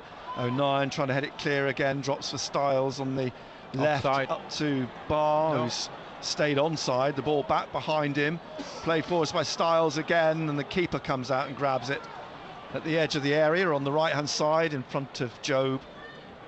Half an hour played, just over. So Sunderland 0, Swansea 2. Yeah, too easy for Swansea. Look how they play out. Look at the space they've got as well. No pressure at all. Tyman across to Norton. And No the break pressure. again He's by behind him Ronald, plays again. it over the top, flag stays down. I suspect it might have come up actually if he'd made contact by Look, the we demeanour tried to of the play out, assistant. Nick. Sorry, Nick. We're trying to play out. Look how they're squeezing. Yeah. They're stopping us from 3 playing out, but players we pushing can't up. do it at the other end. Look, pressure. And look, they're pressure. just playing it about in the penalty area here. Patterson forced to kick clear, and it's picked up on halfway by Matt Grimes. Middlesbrough 0, Plymouth Argyle 2. As the ball tapped down the left wing. They're looking for Placetta, cleared by Sealt for a throw to Swansea. Josh Tyman will take this and inside to Patterson, back to Wood, drives it across. Look at the space on the right for Norton. Ronald's on the right wing. Styles is trying to trap Ronald and Norton's run. Norton now will pay it out to Ronald on the right wing, and now Ronald back inside to Kyle Norton, back to Ronald. Ronald inside to Norton, looking for Ronald again on the right side of the penalty area. Here's this cross, it's a corner. The block made by Styles, a third Swansea corner. Nick, we've played 31 minutes. I'm wishing for half-time now. Because the way it's going, they're going to go 3 or 4 up. Yeah, and bear in mind, in between Ronald's 2 goals, Placetta from 6 yards put the ball over the bar. It seems as though it's hard work. They don't know what they're doing at the present moment in regards to the shape of the team. So corner then at the north end for Swansea City. played back here to Norton. Norton now at the corner of the penalty area, drives it back again to Patterson in midfield. He flicks it in, back to Norton, and it's just past the foot of the post. That would have been a great goal. We are all over the place. We don't know if we're coming or going. That should have been 3. Well worked. Should have been 4, Nick, because they've missed 2 golden chances, haven't they? That was another, as you say, golden chance. Look at this. We can't get out. We can't get out. Look, pressure. Being pressed in again. As they finally get it up to Barr, but whipped off him by Norton. Back to Cabango, inside now to Matt Grimes. Come on then, you've got to... Looking to get it wide again. And it's played over the top, chased down the right of the penalty area. It's behind for another Swansea corner. 4th corner. Look at the problems they caused with the last one. Ipswich 1, Birmingham 0. Patterson's going to take the corner on the right, Jamie Patterson. Plachetta and I think Cullen it is on the goalkeeper. In the 6-yard box. Both arms raised by on the edge of the box. Look at Jamie Patterson. And this one swung in towards the back of the area. Cabango's header through, caught by Anthony Patterson. He rolls it out now, under pressure immediately. Dan Neil, but he managed to spin around away from Jamie Patterson out to Barr, but they immediately press, and Ronald, and it's come back here and just kept in by Hjelde. Throw on the far side. Plachetta whipping up the Swansea fans above Anthony Patterson. Norton back onto the halfway line to Ben Cabango, and Cabango back to Nathan Wood and to Timon here on this left-hand side. Timon back to Wood. Wood now trying to put on a spurt, fouled by Rusin, and free kick on the left edge of the centre circle, which Matt Grimes rolls here to Norton. Norton out to Ronald. Ronald on that right wing. Styles goes to tackle him, but he's got it inside to Norton. Back to Ronald on the right, goes through the legs of Styles. Ronald now down the right of the penalty area. His cross is headed down. He's going to drop here at the edge of the area. A deflection takes it just past the post. Goal kick. It's a goal kick. Matt Grimes. We are all over the place. It's like watching schoolboy football here, Nick. Jumpers for goalposts. This is. It's terrible, isn't it? You know, the shape of the team is poor. Go to a flat back 4. Simple. 36th minute, Sunderland 0, Swansea City 2. They could have been out of sight in this first half with some better finishing. You know, we're trying to play out at the back. Don't do it. Go, you know, get the ball long. Here's the goal kick from Anthony Patterson. Job with his eye on it, headed back though by Wood, cleared by Timon. 09. It's Bristol Rovers 1, Carlisle 1 in League One. Here's Matt Grimes, wins it from Job. Grimes now threading it up to the halfway line. Ronald is tackled by Hjelde. Now with Ekwa through to Job, just in front of the centre circle. Back it comes to Silk, to the right now to Hume. Hume inside to Ekwa. Ekwa into Dan Neil on the halfway line. He's tackled. The ball now placed through to Cullen. Cullen on through the middle with Plachetta. Cullen still going, left foot, takes a deflection straight to the arms of Anthony Patterson. It opens up like the Red Sea when Swansea are pushing forwards.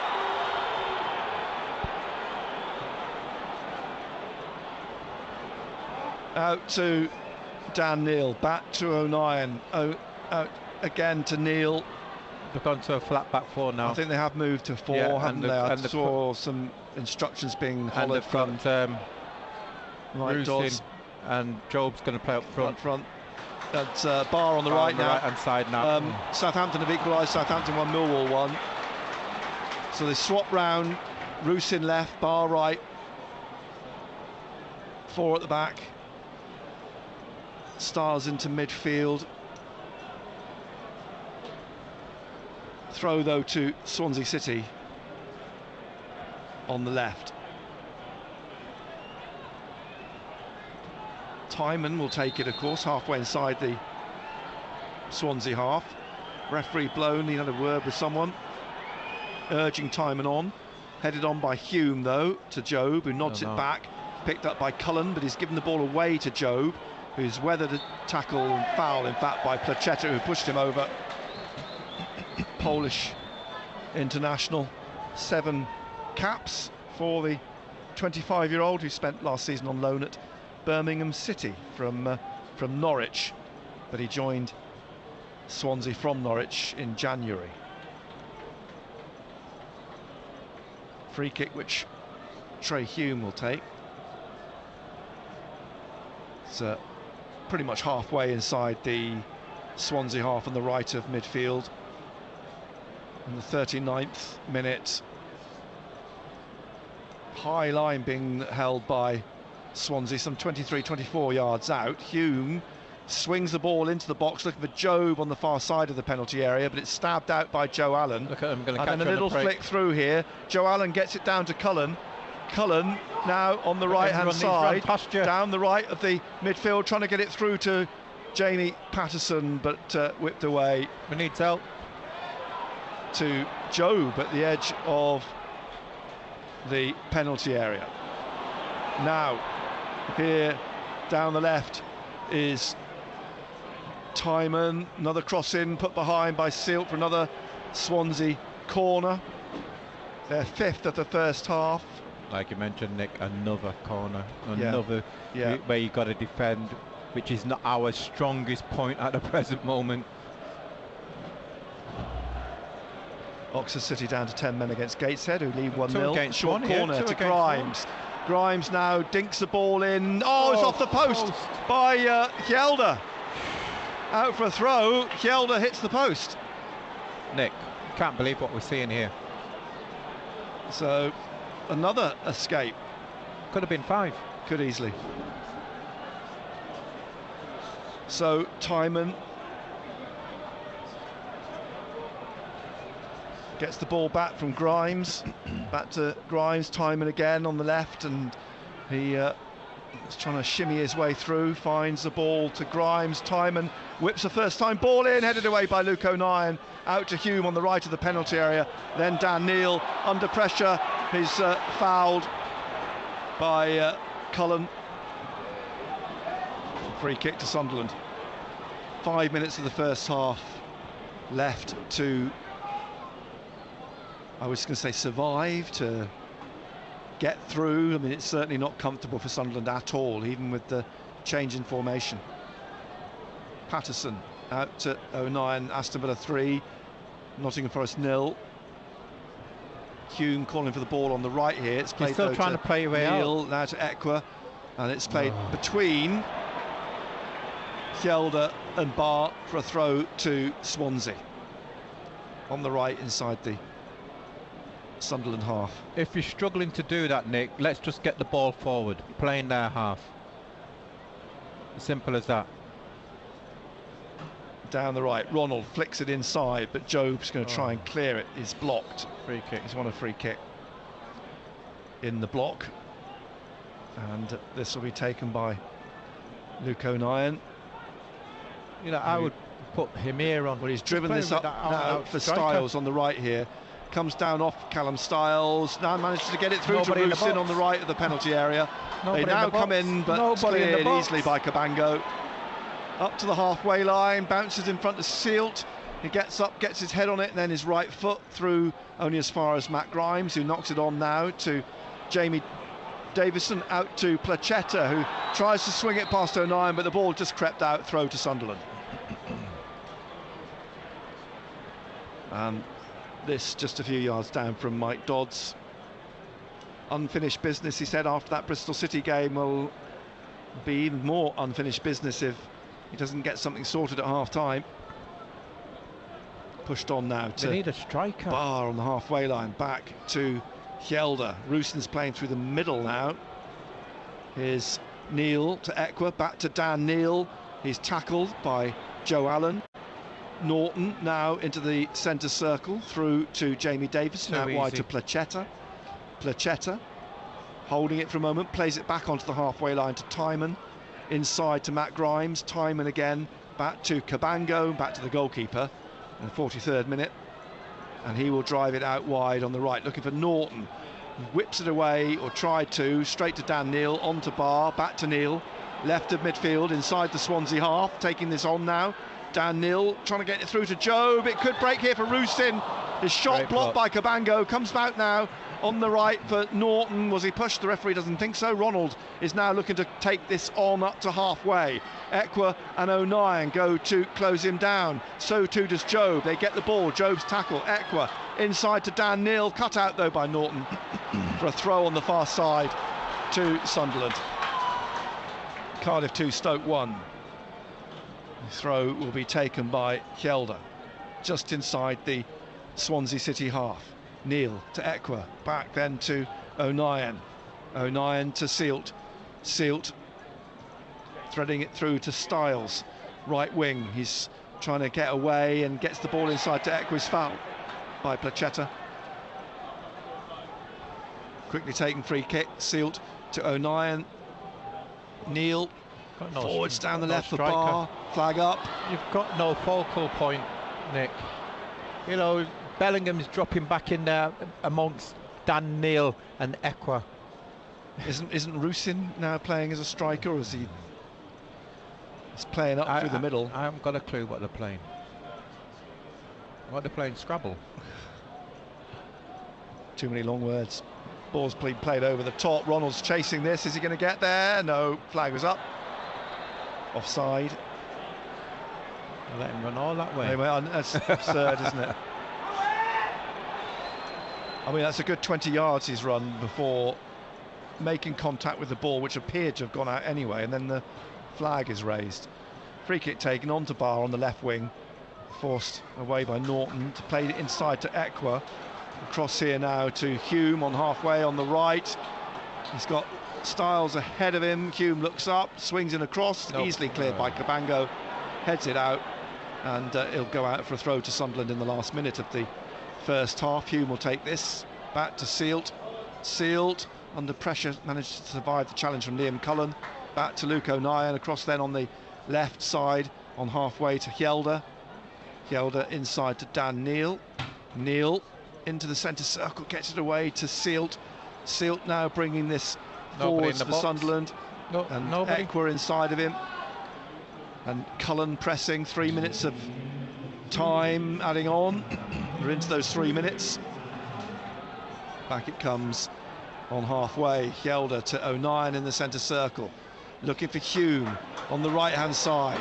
If they could get a goal just before half-time, give themselves a lifeline, but it's cut out. One back, though, by Styles. He lays it off now to Hume, back inside to Ekwa, looking for Rusin at the edge of the area. Low boy did well to turn on the ball and get the ball away with his left foot, but straight at the goalkeeper. Yeah, good turn. Not enough power in the shot. But, as you say, no power to it, no height. Tell you what, Luke Williams will be over the moon with that first half display. In fact, he might be a little bit disappointed. I'm going to say he will actually be disappointed that they haven't put the game to bed. They could easily have put the game to bed in the first half. Rushworth being cajoled by the crowd to get the ball up the other end. It's headed away by Hjelde. It'll be a throw to Swansea, 2 minutes left.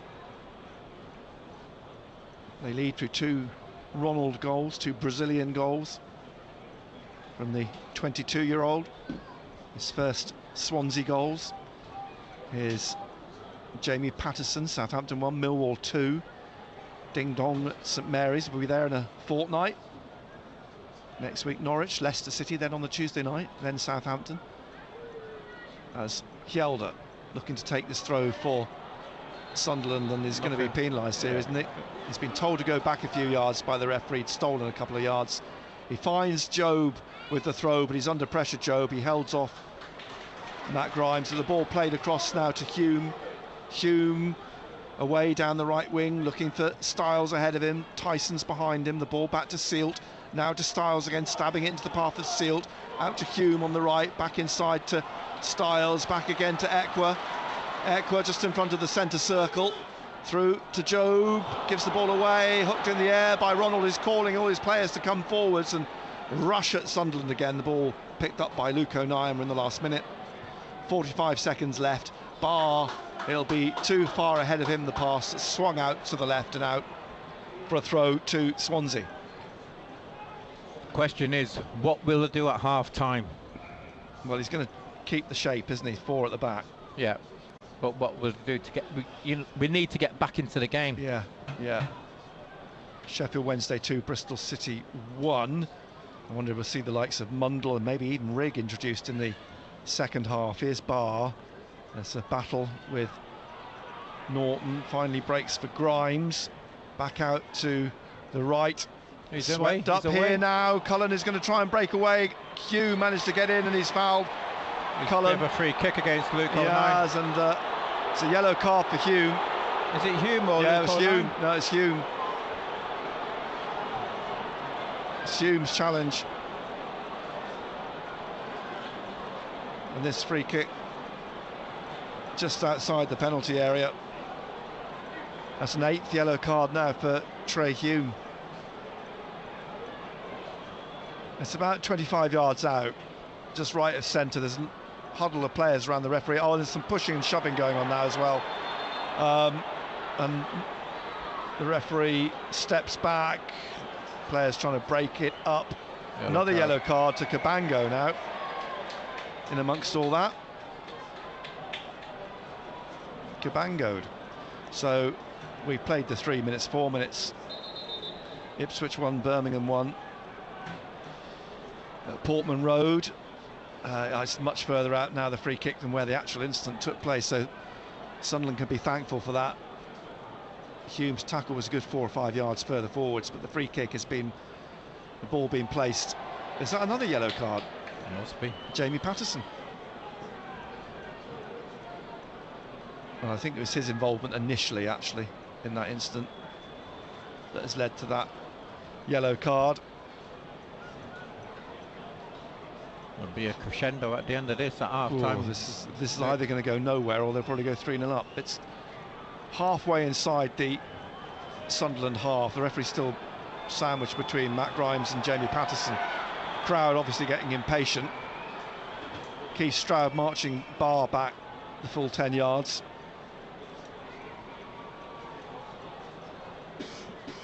Sunderland holding the line just outside the penalty area. Got to concentrate here. Cullen just in front of them at the moment. Grimes or Patterson with the free kick.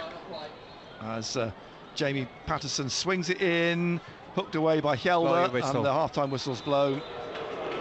And well, the boos tell you all, don't they? Sunderland trailing at the break, 2-0. Could have been, without question, 5-0. Yeah. 2 close-range finishes. Placheta 6 yards over the bar. Hjelde off his own post. Norton pushing a ball an inch past the foot of the left-hand post, and that's not without.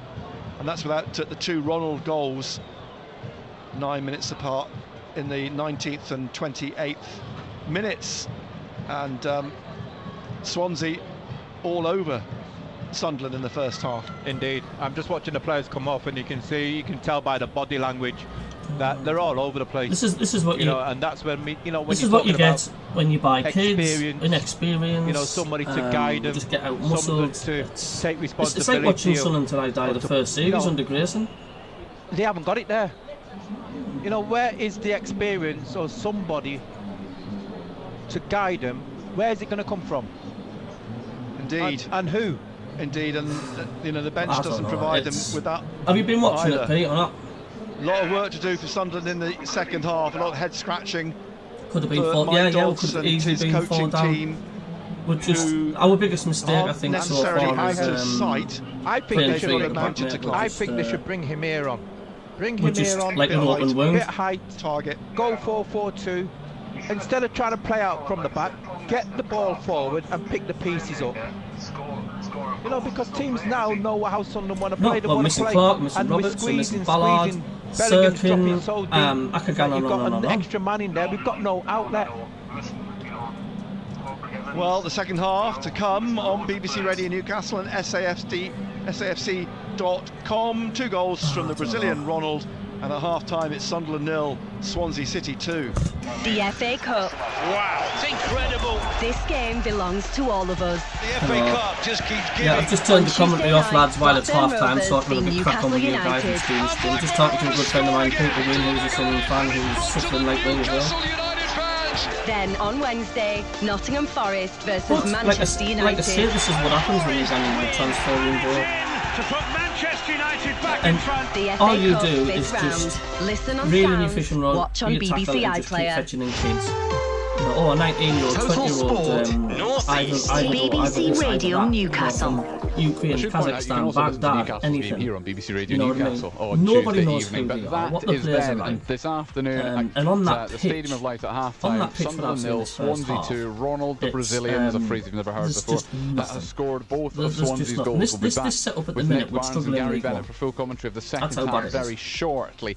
In the Premier League today then, 4 games at 3 o'clock, 3 of them are still goalless. Brighton, Everton, Crystal Palace, He's got to go Burnley, forward at the back. and Manchester He's gotta United, tighten no goals up that back. against Fulham, no goals between them. But there have been 4 goals in the other game. Aston Villa leads Nottingham Forest by now 3-1. Ollie Watkins gave Villa an early lead. Douglas Luiz has scored the second and the third for Villa. But Nottingham how Forest many got one times back have just we before been half-time saying? from Moussa Niakate. The 5:30 kickoff is Bournemouth against Manchester City. The 8 o'clock kickoff is Newcastle. Experience. You know, we've lacked a striker all season. I mean, how many times have we been saying, though, we need a striker? 2 years now. If you think when Stuart got injured in Division 1, didn't he? When we were still in Division 1, Stuart got injured. And he left at the beginning of the season. Yeah. You know, we've never replaced Stuart at all. Oh, no, I know. We got Russian from the Ukraine who wasn't really that good. For, what was it? I know. £2 million? It is like, £2 million or something? Pete, I'll ring you back at full. I'll ring you back at full time, mate. All the best, Stuart. All the best, mate. Oh dear me. Right, I'm gonna do the socials. Are you ready for your ears to bleed, everyone?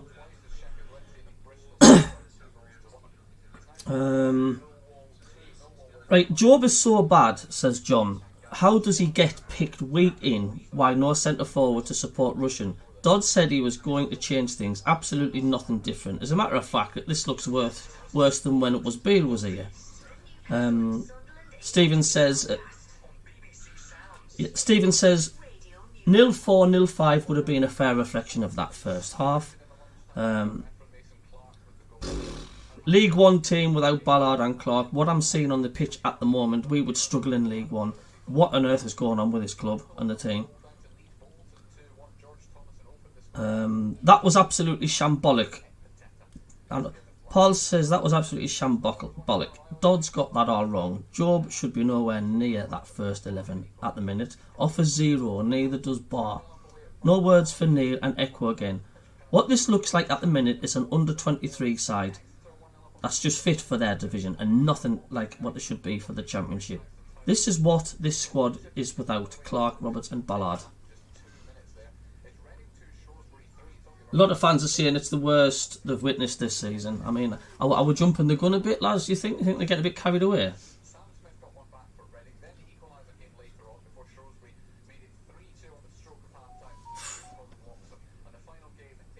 No leaders on the pitch, no midfield, no ideas.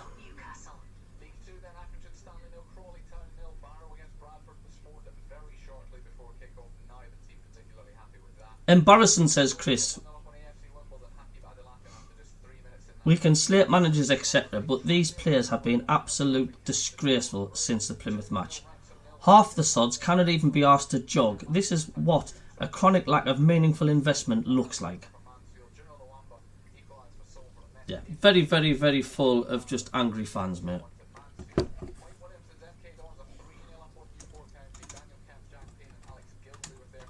Yeah, it's half time, mate.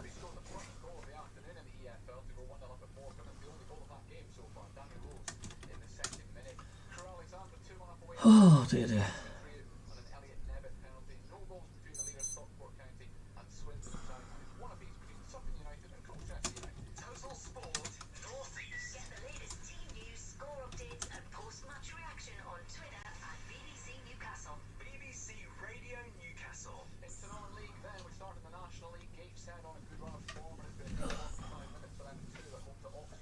I don't know.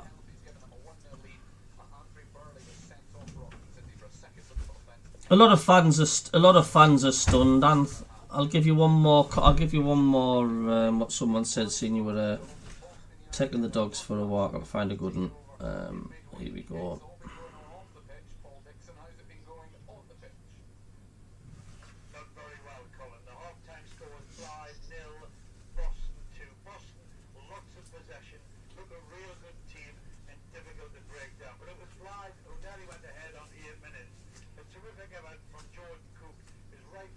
Huh.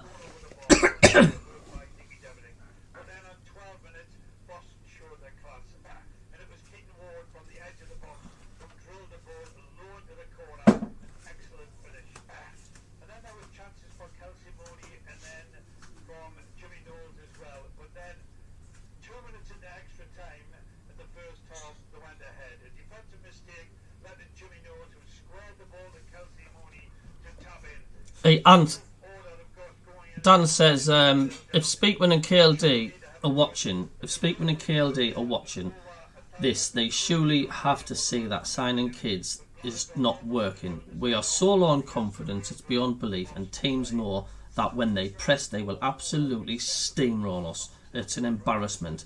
Shoot, if they can't see this, then we're in for a rough ride for the next few years under this regime.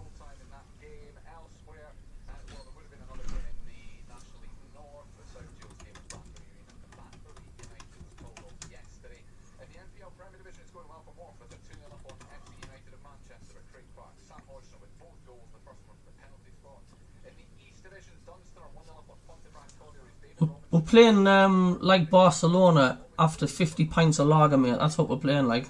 The Barcelona ladies team, mate, after 50 pints of lager. Ridiculous.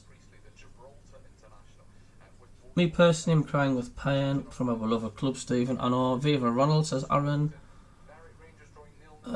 Enjoy your walk, Doug. Once again, we have not got the experienced players to control the game. Hierarchy, you're bloody useless. You know nothing about the game of football. I know.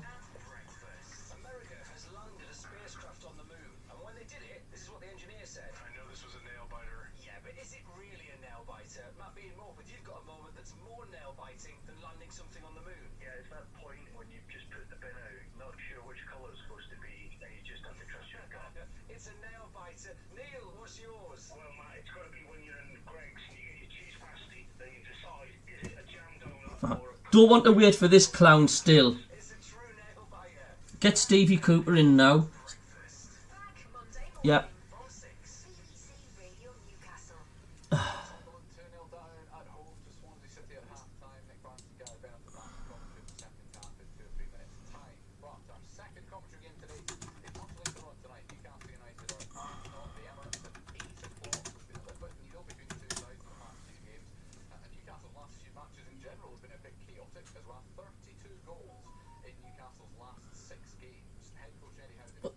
Someone says don't want to wait for this clown still. Get Steve Cooper in now. Where's 45 minutes? Well, certainly we will need to replicate close to our best performance in order to get something from the game. I think we've had some really good games against Arsenal. It's very tight affairs. Last season at the Emirates was a really battling performance from us. Defensively we're going to need to be improved. We have been in recent weeks. That's the challenge for us, I think. Well, I don't know what you guys think the answer is out there.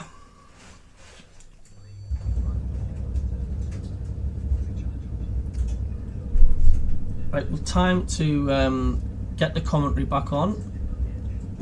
And I'll mute myself and let's see what happens second half if we dare. Well, I think you need your creative players to fire. You need your defensive players to fire as well in a different way, and I think he had that balance right in the home game where he was very competitive, but he was also very good technically, and I think we need, as I said, all of our players to fire in all departments really. And if I can just ask, in terms of the tight turnaround that Arsenal might have had, you know quite well, in the Champions League campaign that you had early in the season, they just played on Wednesday night. Do you think that might play into your favour as well, that they had a game midweek? I think with our experience in the Champions League, I think we found that it wasn't a problem playing midweek in lead up to the next game, as long as we had a squad available that we could potentially rotate to keep players fresh. Arsenal have the squad to do that, so I've got no doubts that the midweek game won't affect their performance. And how important is it to get a result at the Emirates in terms of keeping up the push for European football this season? Yeah, it's another important game for us. I think we recognise the importance of every game. We're in that position where we're desperate for 3 points. We're desperate to try and close the gap on the teams above us, so we've got a lot to be motivated for. Eddie Howe speaking to Dominic James, Matthew Raisbeck and John Anderson are here with the build-up from 7 o'clock, like I say, an 8 o'clock kick-off tonight. No Durham or Sunderland women matches this weekend because it's an international break, but Newcastle United women have their National League Cup semi-final at St James's Park against Portsmouth at 2 o'clock tomorrow afternoon. England beat Austria 7-2 in a friendly in Spain last night. Beth Mead, former Sunderland striker, scoring 2 of those 7. Away from football then, in basketball, Team GB were 98-94 winners over the Netherlands at the Community Arena in Newcastle last night. They were 21 points clear at one stage, but it was narrow towards the end. They now travel to Czechia for their second game on Monday. Domestically in the WBBL last night, Newcastle Eagles lost by 90 points to 75 at Leicester Riders, and today Durham Palatinate were beaten in the end by 5 points by the Essex Rebels, but Yannicka Griffiths-Wallace got 29 for Durham Palatinate. They were beaten 79-74. In the Six Nations, Ireland are just about to complete the 24-7 win over Wales. It's their 18th successive home test win, but they are probably going to be denied a bonus point, which may come in handy come the end of the Six Nations. England and Scotland get underway in about 45 minutes time. England cricketers are on top in the fourth test against India in Ranchi. Joe Root's 122 had taken them to 353 in their first innings. India then reduced to 219 for 7. Shoaib Bashir took 4 wickets for 84 runs. At one stage he bowled 32 overs in a row as well. So India still a good 134 behind. And in snooker tonight, Mark Selby faces China's Zhang Anda in the semi-finals of the Players' Championship. The winner faces Mark Allen in the final tomorrow. But we go back to the Stadium of Light with Sunderland 2-0 down at home to Swansea at half-time. Nick Barnes and Gary Bennett back in a tick.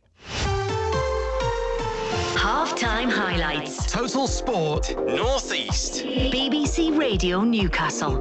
To Timon, who swings the ball in, and it's palmed away and stabbed home by Ronald. Too easy.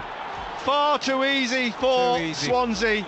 The initial chance from Patterson, palmed away by Anthony Patterson, right into the path of Ronald, and the Brazilian scores, stabs it home. Joe Allen is bringing this through the middle. He's trying to play it across here to Ronald, brings it down on his right foot now. 2-0. It's absolutely 8 yards out, and Swansea 2-0 up in the 28th minute. Total Sport North East. Nick Barnes and Gary Bennett MBE. BBC Radio Newcastle. And Sunderland to get us underway. The second half, defending the Roker end. Rusin did so. It's back with Anthony Patterson. Cleared out onto the chest of Joe Allen. Ronald's trying to get it back inside. No changes to either team at half-time. But here's Matt Grimes slipping the ball into Placheta. He's gone a bit wide of the 6-yard box, trying to force it back. Blocked by Luke O'Nien. It's another corner straight away at the start of the second half for Swansea City.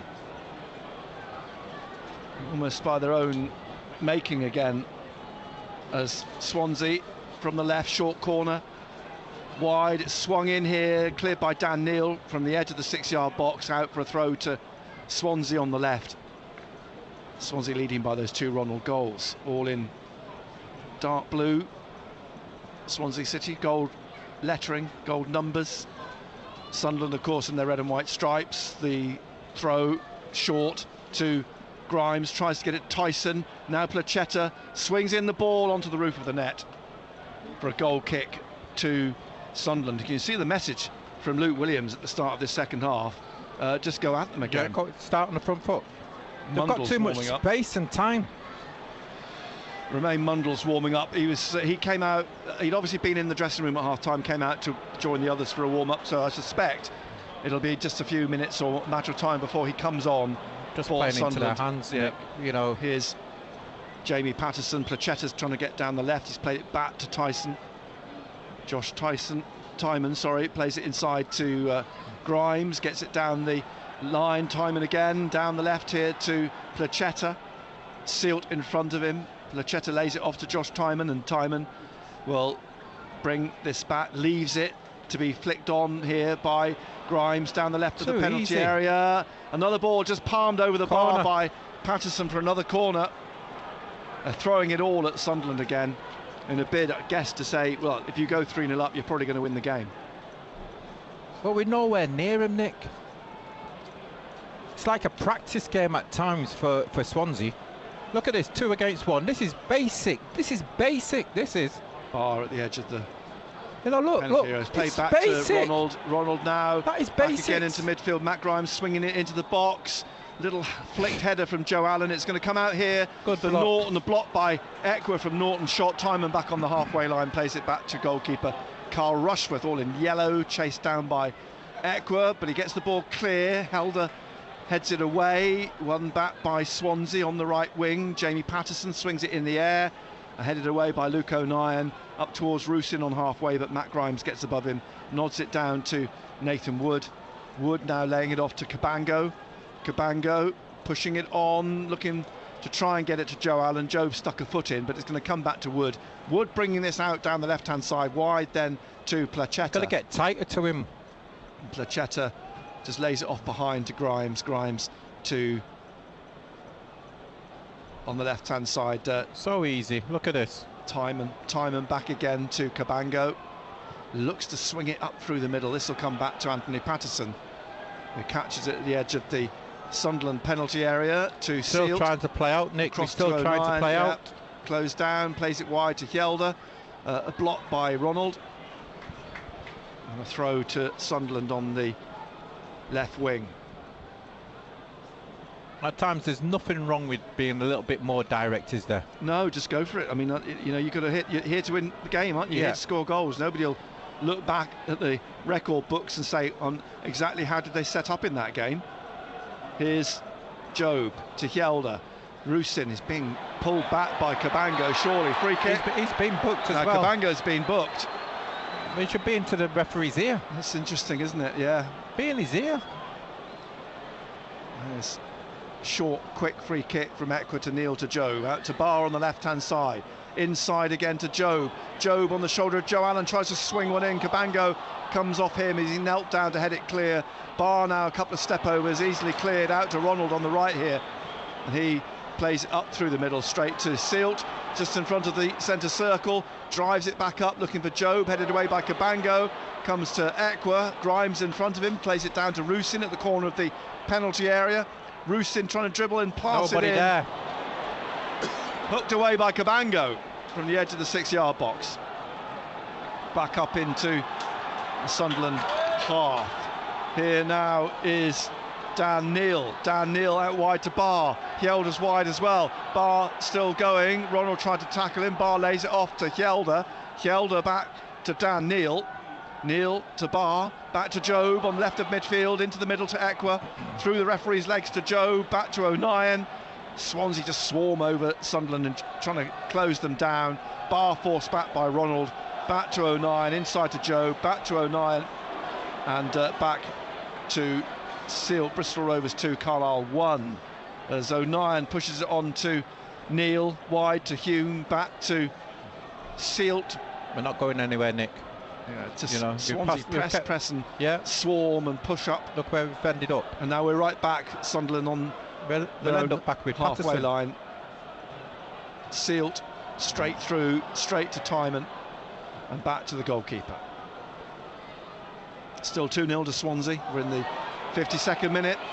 Out wide here to Norton, and Mike Dodd suddenly swings round and strides back to Mike Proctor. I think they're going to make a change, aren't they? Aston Villa 3, Nottingham Forest 2. They were 3-0 down, Nottingham Forest.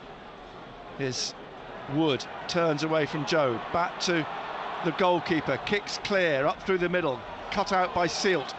Sealt now back to Hjelde. Ronald goes to close him down, plays it inside to O'Nien. O'Nien looking to get this forwards to Eckwer, wide on the right now. He's trying to get away from Grimes, he's done that. Grimes going with him. Eckwer Now plays it back inside to Dan Neil. Neil at the edge of the area, trying to get it through here to Callum Styles, but Joe Allen clears, only as Ekwa. Ekwa now puts it back in, just Good over effort. the angle of bar and post. Good effort. Good effort from Ekwa. Crowd appreciates it.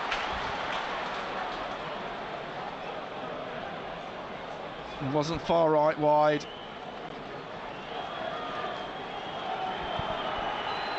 And now people getting impatient with Rushworth. And the referee's encouraging him to try and get on with it. Played it short to Cabango, back to Rushworth, out to Joe Allen. Cabango's down on his knees. The ball played out by Allen.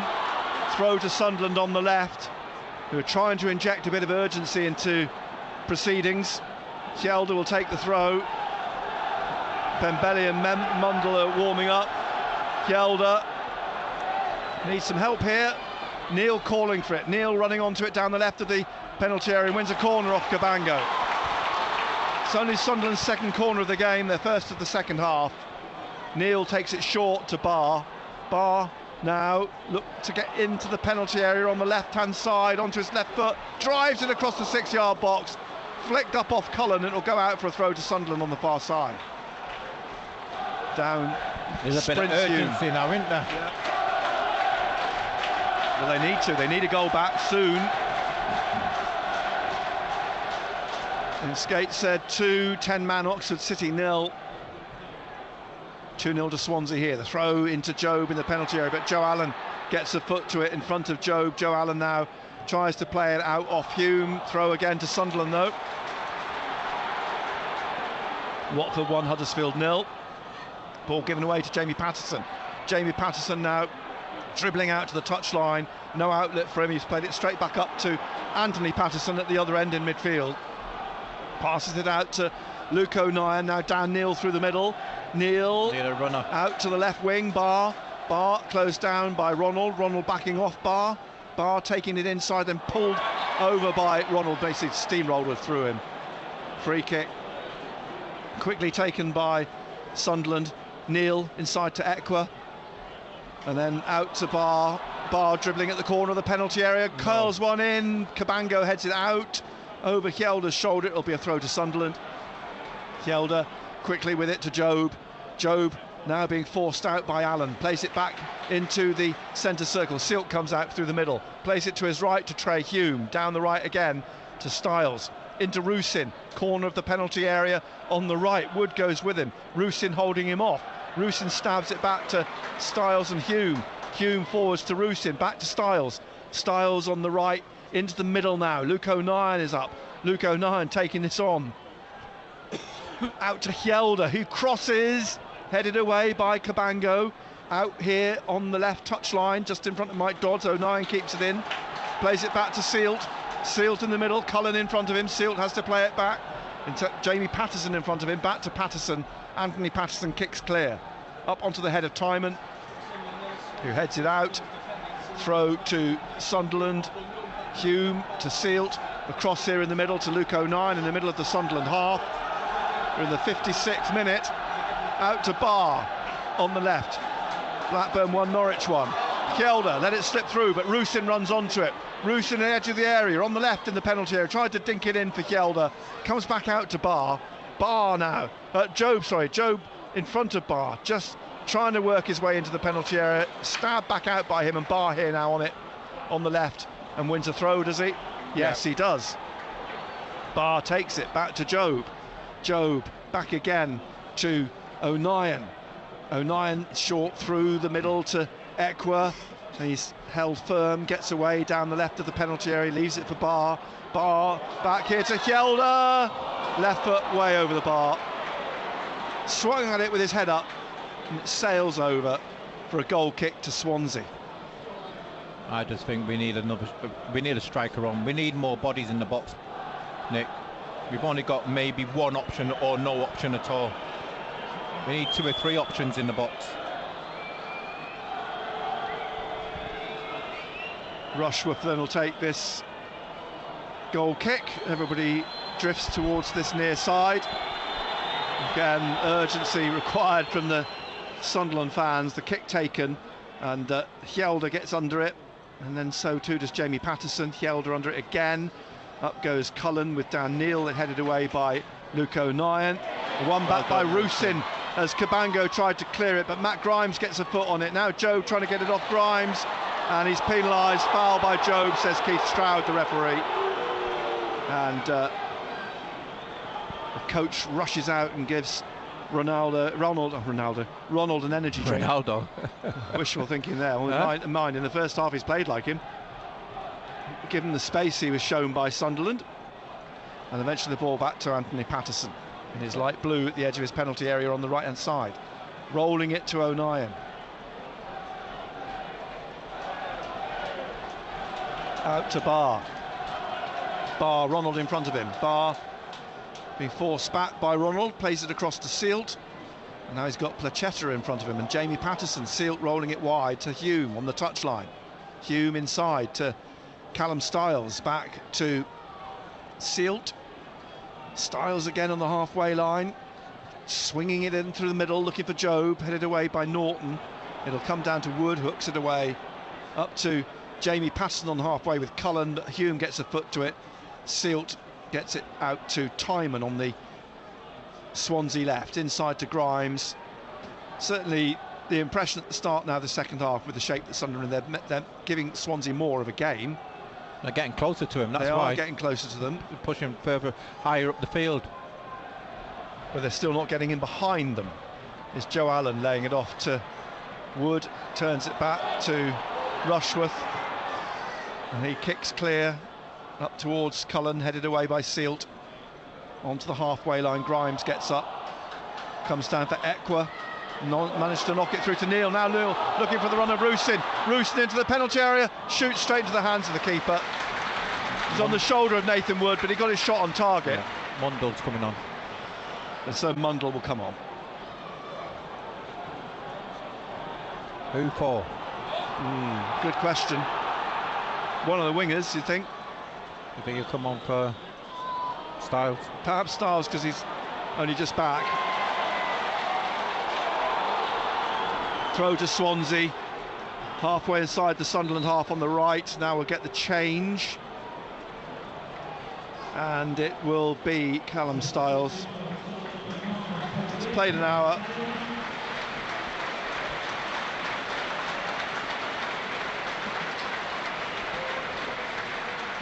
Memorable debut for him, for all the wrong reasons, but debut nonetheless. An hour in the tank for Callum Styles.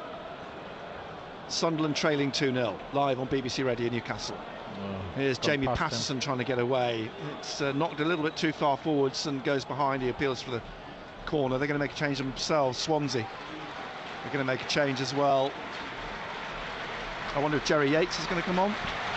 Now the applause for Tony Mowbray. So we're in the 60th minute. He's 60 years old. And Tony Mowbray, as everyone stands to applaud him in his battle over the next 6 to 8 weeks.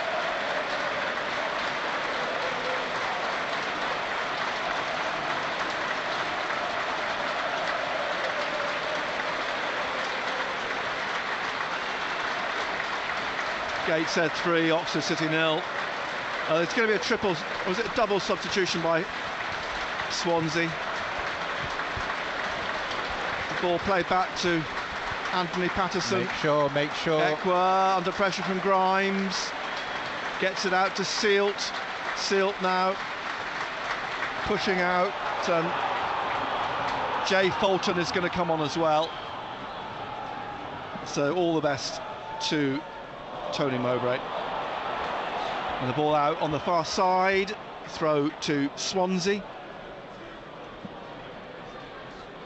Just about on halfway as Fulton and Yates getting a few instructions from Luke Williams, the Swansea City head coach, as it's brought forwards by Mundell into the middle now to Neil, to Jobe. Jobe taking it away to the right, looking to get it to Rusin on the right. He cuts inside now. He's brought down by Jamie Patterson, who's been booked already. Referee not going to take any further action. So, and it's Jamie Patterson's coming off before he's sent off, I think. It's the first of the 2 substitutions. The other is Joe Allen for Jay Fulton. These substitutions being made in the 63rd minute by Swansea, who lead 2-0. Queen's Park Rangers 1, Rotherham 1. Big game at the bottom of the Championship, that. On comes Jerry Yates, off comes Joe Allen, as on comes Jay Fulton. So the first thing they'll have to do is defend this Sunderland free kick from the right-hand side, halfway inside the Swansea City half. Ekwa is going to take it, and Mundell just being urged to just push on a bit to the corner of the penalty area on the right by Ekwa. Left-footed swings this in, and there's a little bit of a battle going on between Cabango and Silt. Silt goes down, the ball goes behind. Goal kick to Swansea. We've got over 25 minutes left. Plenty of time still, but it depends really largely on Sunderland getting a goal back soon, just to get themselves back in the game and making a fist of it, and praying they don't concede another. Now the referee surely is going to start clamping down on Rushworth. He puts the ball down, they waste a few seconds, and then he moves it, and he's got everybody pushed upfield now, and with the kick sends it up onto the head of Ekwa, looking for Rusin. Little flick with his head, but it didn't fall to Jove. Cabango gets it away. Plachetta trying to sweep it past Hume, who gets it to Mundell. And it's Aston Villa 4, Nottingham Forest 2. And Rusin down into the corner, goes down. Lino. And all that the linesman gives is a Sunderland throw. Manchester United 0, Fulham 1. 3 more Sunderland substitutes warming up. Below us, Hamir, Aushish, Burstow. Flag offside. Up, offside against Sunderland. Further frustration, 65 minutes almost played. Sunderland 0, Swansea City 2. You've got nothing to lose. Put Hamir on. Just go for it. Go for it. Later on this evening, of course, full commentary of Arsenal Newcastle with Ray's Ronaldo on BBC Radio Newcastle. Carl Rushworth comes out to take the free kick from halfway between the touchline and goal. Penalty area. Rushworth kicks this down the left, and Yates is looking for it, and Silt's headed away, gets it, chests it down to 09, who plays it back to Anthony Patterson, who just puts his right foot through it. And surely Woods was pulling Rusin back, but Cabango clears. Now looking for the run of Ronald, nearly came Ronaldo again. Goes down, no foul. Don't forget, anybody new, just click that thumbs up button. Let's get the thumbs up. Let's get the likes up, and if anybody's new, click the subscribe. It helps the channel. Much appreciated. Thanks, guys. Soon bounced up to a few boos. Not having anywhere near the impact he had in the first half, Ronald, in this second half. As Silt plays it back again to Anthony Patterson. Taps it out to Silt through the middle, and he will drive this down the left, looking for Barr, who flicks it inside to Jobe, who's tried to play it on for Barr to chase, but Norton beats him to the ball, plays it back to Rushworth, who side puts this out up to halfway. Hjelde heads it down. Yates is looking for it, but Silt has got his head to it, finds Hjelde, keeps it in, plays it down the left. Norton heads it away. Offside. And now offside against Sunderland again.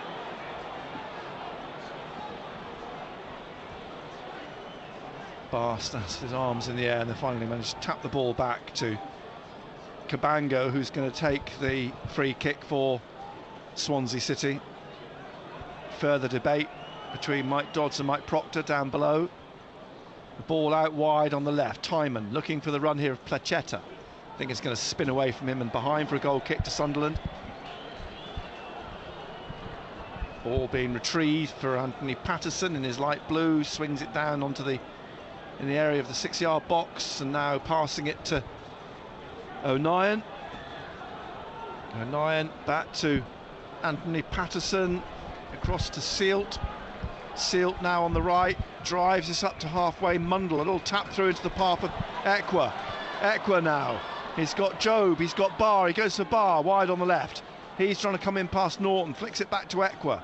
Ekwa, Hjelde behind him, Pierre Ekwa, just lifting it up into the edge of the penalty area. Norton heads it down to Ronald, he hooks it back over his head. Fulton heads it on, and it'll drop to O'Nien. Yates slips over, picks himself up, out to Barr on the left, and Barr plays it back to Hjelde.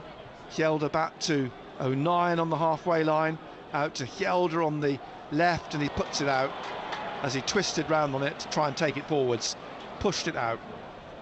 So a throw to Swansea in front of the Sunderland technical area. You've got to do something different, Nick. You know what I mean? And maybe, as I keep saying, put him on and get the ball in the box and see what happens. Laid off by Fulton. Norton back Cabango. Cabango into the goalkeeper, passing it out to Wood. Wood bringing this out now as Ekwa goes to close him down. He plays it to his right to Cabango. Back to the goalkeeper. Chris Rigg is coming on. Crystal Palace 1, Burnley 0. I think that might be Pembele going to come on as well. As here's Cullen, closed down by Mundle is Grimes. Cullen again out to Plachetta, and back to Cullen on the touchline. It rolls down the touchline, it'll go out. It's a throw to Sunderland. So Sunderland about to make a double switch by the looks of things. May even... Well, I'll be gobsmacked if they don't put a forward on. I don't think it is a forward. I think that's Pembele. I might be wrong. It might be Hamir. We'll find out in a moment. Free kick to Sunderland in their own half on the right, quickly taken. Ekwa's trying to drive this up through the centre for Job, headed away by Cabango. Straight to Jay Fulton, and then back to Wood, and Wood out to Timon on the far side. Fulton to Plachetta on the wing. Cullen looking for the run of Grimes, but O'Nien will get in front of him, and it might well be Hamir actually, as the ball comes back over Ekwa, up to Mundle, back to Ekwa, looking for Rusin, and foul on Ekwa. Free kick to Sunderland. Played by Sealt, over to O'Nien. Here to Neil. Neil out wide to Barr. Watford 1, Huddersfield 1. Barr trying to take it inside. Ronald stabbed at him, but Barr gets away. Plays it off the back of the referee. Drop ball. Should get a penalty for that. Smashed into the back of Keith Stroud. Drop ball at O'Nien's feet, and it is indeed Hamir and Rigg who are going to come on.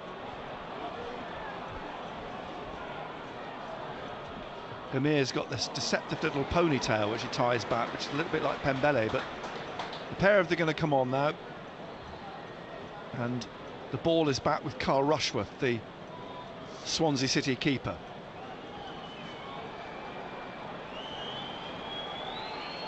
Again, this irritation at the goalkeeper taking the time that he's taking. 5 away wins this season, 4 draws for Swansea. Back it comes to the keeper to clear. Crystal Palace 2, Burnley 0. Foul then on Cullen, but the substitutions will be made for Sunderland. Be interesting. Rusin's coming off for Hamir. Well, he's worked hard again, you can't deny that. And Barr is the other player coming off for Rigg.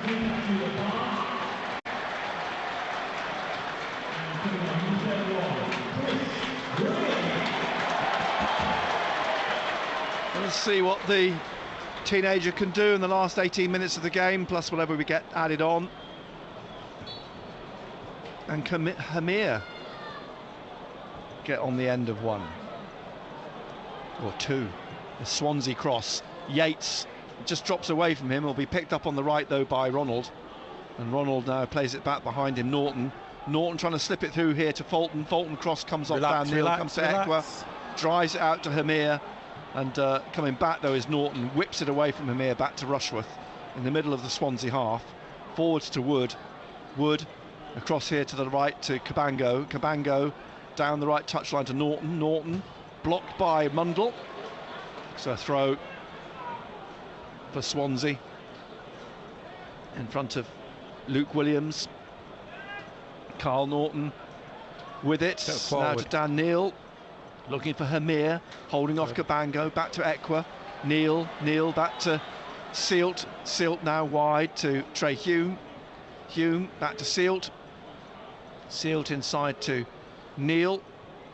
Forwards to Chris Rigg. Chris Rigg now back onto halfway almost. Ekwa ahead of him. He slipped it inside and back to Dan Neil in the centre circle. Laying it off to Luke O'Nien. Luke O'Nien out to Mundle on the left wing. Ronald in front of him. Mundle taking him on, trying to get past Norton. Nodded down by Fulton. Out to Norton. Inside here to Grimes. Drives it up to halfway. O'Nien's there to nod the ball down to Sealt. Sealt being chased by Jerry Yates. Gets the ball through to Ekwa here. Ekwa now tried to turn it away and turn it past Grimes, but Yates whips it off him. And now out on the left wing to Timon, who caused so many problems in the first half with these bursts down the left wing. And he's looking for Ronald now, but he's overhit the pass. And it'll run away from Ronald, who gave up, actually, for a throw to Sunderland.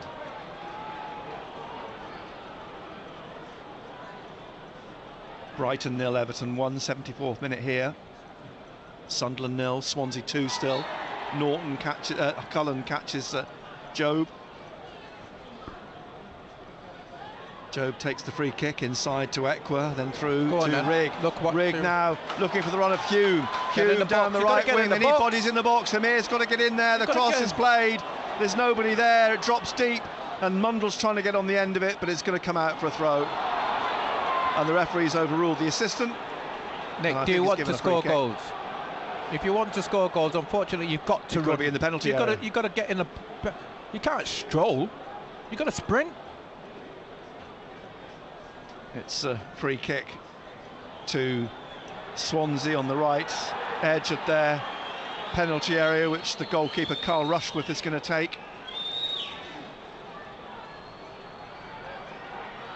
And I have to say, whilst there are a few empty seats in the Roker end, the rest of the bowl looks pretty full. Seats are evident, but people still sticking with them at the moment, hoping for some sort of comeback. Ball rolled out back to Rushworth. Cabango back to Rushworth, closed down by Hamir. Kick long to the halfway line. Hume to Rigg. He's looking for Mundle. Goes around the back of Norton. Mundle's going to try and run onto this on the goal line. Keeps it in for the moment. He's under pressure because Norton's pulling him in this way and that. And Mundle's done well. Mundle, in the end, is dispossessed by Ronald, who's put the ball out. And is that O'Sheesh who's warming up down below us? Vigorously. Solihull Moors 2, Hartlepool 1. Hjelder with a throw. Jobe, again there was a lot of pushing going on, and a free kick's been awarded, a foul by Grimes. Referee well placed, a couple of yards away from the incident. This wide on the left, good time to score now to try and get themselves back in this, 10 minutes or so left. Swansea leading 2-0, 2 first half Ronald goals. O'Sheesh warming up, so evidently going to come on shortly. And it's Mundle and Ekwa over the free kick. It's Plachetta and Ronald, a two-man wall. Everyone else spaced out away to the right at the edge of the penalty area. Ekwa swings this in and goes O'Nien. One back for Sunderland. Luke O'Nien gets on the end of that. It's a great ball in. 10 minutes left, and Sunderland, can they make a fist of it? Good free kick.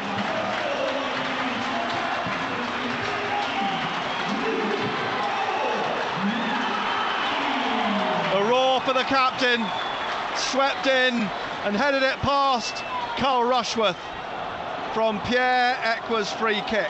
Great ball in, wasn't it? Inviting somebody to go and attack it.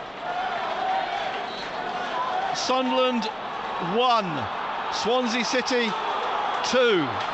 Can Sunderland salvage a draw? Could Sunderland salvage a draw? Could they win? Here's Cabango, closed down by Job, clears as Swansea look as though they're going to make another change themselves. Charlie Patino, who's on loan from Arsenal, scored of course against Sunderland in the League Cup quarter-final. No substitution. Yeah, it's Charlie Patino from Arsenal. He's on loan at Swansea. He was at Blackpool last season. He's coming on for Cullen. So Liam Cullen coming off, Charlie Patino coming on. But Sunderland have got one back. Can they get another back? Game of two halves from Sunderland's perspective, most questionably.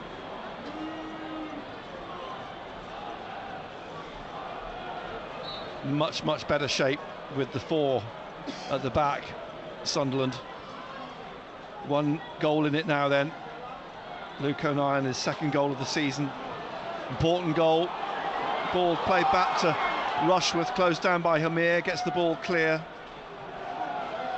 A break down the left of the penalty area, but Hume safely negotiates the pressure on him from Placheta. Crystal Palace 3, Burnley 0. And the throw to Sunderland, Ekwa bringing it inside. Placheta in front of him, Yates there too. He plays it back to Patterson, who passes it out to O'Nien.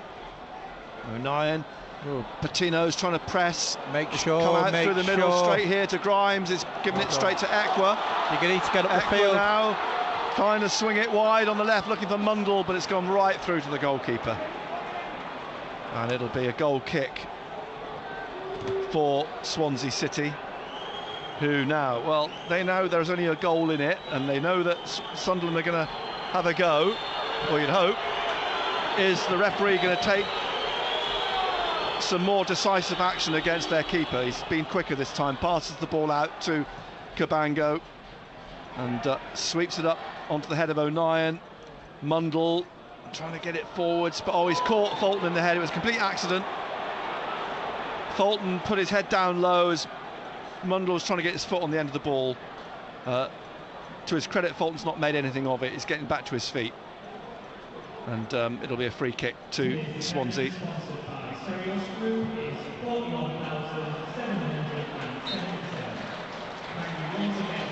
41,777 appears to be the attendance.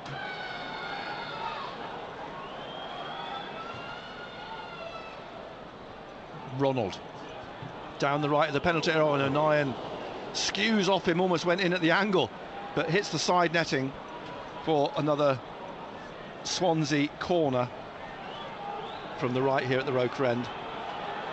And Patino takes it, comes back to Ronald here. Ronald now swings another ball into the 6-yard box. Hume could have let it go, but it heads it out.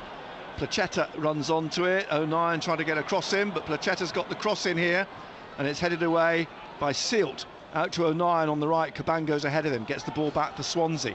Inside then to Norton, right back through from Tynan to Rushworth in the middle of the Swansea half. He kicks, looking for Yates. Yates with Hjelde. Hjelde gets his head to it. Fulton's looking for the loose ball. Battles with Sealt. Breaks here for Yates. Lays it off to Ronald on the right of the penalty area. Ronald back here to Norton, trying to squeeze it through. Comes back out to Ronald on the right. Ronald now to the goal line, and he wins another corner off Mundle. Couldn't get it away, Sunderland. And they're in no rush. They are not in a rush. We're in the 82nd minute. The referee's blown, urging Swansea to get a move on here, with Charlie Patino again on this right side. The assistant just checking the ball is on the edge of the quadrant. And this will be swung in, I think, this time by the youngster, driven in towards the far post, caught by Anthony Patterson. And he hangs on to it for the moment, then gets it to Hjelde. Watford 1, Huddersfield 2. Now Dan Neil in the middle, closed down by Patino, plays it to Silt. Yates is in front of him, has to play it back to Anthony Patterson. Forward. Patterson to O'Nien. O'Nien now through to Joe, back to Ekwa, back again to O'Nien, through the middle again to Job, taps it to Ekwa. Ekwa's under pressure, but he comes away from it. The pressure came from Placheta, who plays it out to Hjelde, inside to Mundle, and back to Hjelde, just inside the Swansea half. It crashes off Ronald, drops to Charlie Patino, finds now a free kick. Patino goes down. It's the Swansea free kick. It's Sunderland 1, Swansea City 2. We're in the 83rd minute. Live on BBC Radio Newcastle.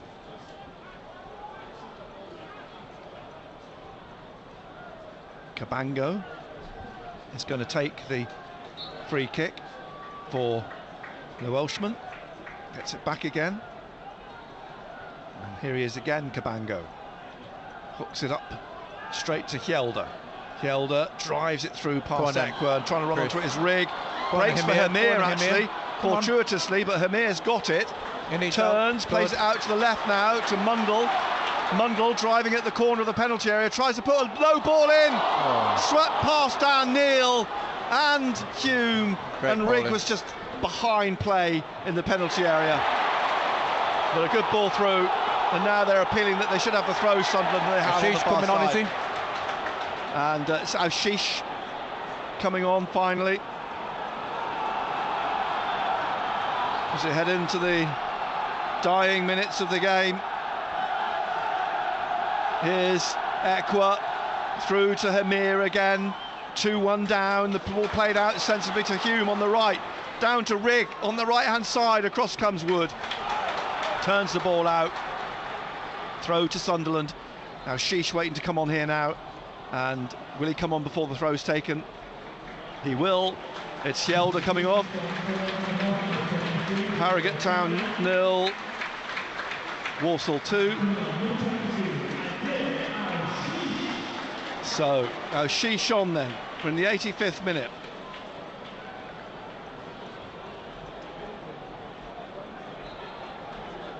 Throw on the far side's cleared. Neil's trying to put it back in again. Joe's trying to get it on the end of it. Ronald's trying to dig it out. Hooked away by Matt Grimes up to O'Nien on the halfway line, but it's dropped here to Yates, who lays it off to Ronald. Ronald now in the centre circle, got a bit caught under his feet, plays it to Timon and back to Wood, across to Cabango. And Cabango on here on the right hand side to Patino, back to Norton, looking to float it up over the shoulder of Silt, who's over on this left hand side. Now he gets a foot to it in front of Ronald, and it'll roll out for a throw. Comes off the corner flag. Ipswich 2, Birmingham 1. Silt hurt, just down on his back, being helped up by Ekwa. A little bit winded, I think. And the throw goes out for Swansea. Carl Norton comes down to take this. Is he going to take a long throw? They'll try to keep it in the corner, won't they? I think. He's got Ronald there. He looks for Patino, as you say, down in the corner. Patino keeps it in for Norton. Norton slips it offside through to an offside Ronald. And a free kick to Sunderland into the 87th minute. Can they rescue a point from the game? Patterson kicks out here to O'Nien on the left-hand side. Back across to Silt. Going to make a change. They're going to bring on Harry Darling. There you go. Crystal Palace 3, Burnley 1. Wood at the back. Hamir chases, but the keeper will clear. Harry Darling, and I think possibly one other. It could be a double substitution for Swansea City, obviously in a bid to try and wind the clock down. Shore things up, aren't they? And shore things up, as you say. Here's Rigg on the right, caught. Placheta comes away with the ball here. The far side, he's still going. He's got Ronald in space. Ronald's on the hat-trick, of course. Here is Ronald now, at the edge of the penalty area, into the penalty area. He shoots. Oh, it crashes off the angle. And it's a corner. I think Patterson may have got a fingertip to it. Ooh. That was some strike. Smashed it hard, Ronald. And it'll be, I think, possibly Ollie Cooper and Harry Darling who are going to come on for Swansea. Patino goes down to take the corner kick. It's Sunderland 1, Swansea 2. We're in the 88th minute now.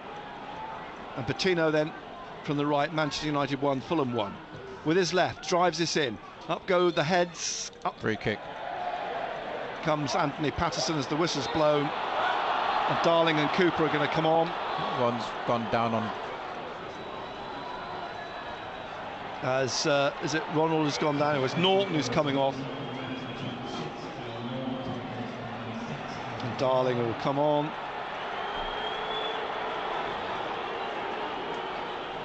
Norton getting to his feet, and the other coming off is Ronald.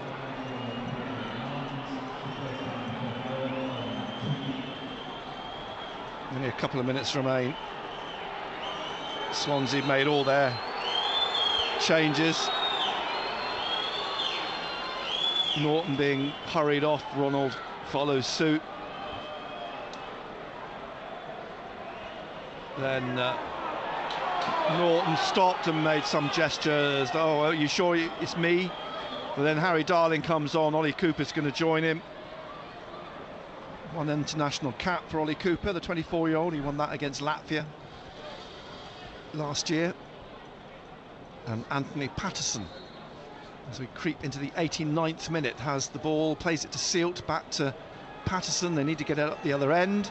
Mundle's got his arms in the air, wanting it on the left wing. Amir trying to win it, gets his head to it. Aushish heads it on now. Joe trying to get on the end of it. Dug out somehow at the edge of the penalty area by Darling. And out it drops to Mundle. And Mundle now looking for a way in. He's played it inside to Neil. Neil here to Jobe again on the left, and back into the centre to Ekwa. Ekwa now closed down by Jerry Yates, lays it off to Hume. Down the right, played inside to him by Rigg, and down the right of the penalty area, Aushish's ball in, is cut out by Wood. Great block. Stretching, managed to intercept it.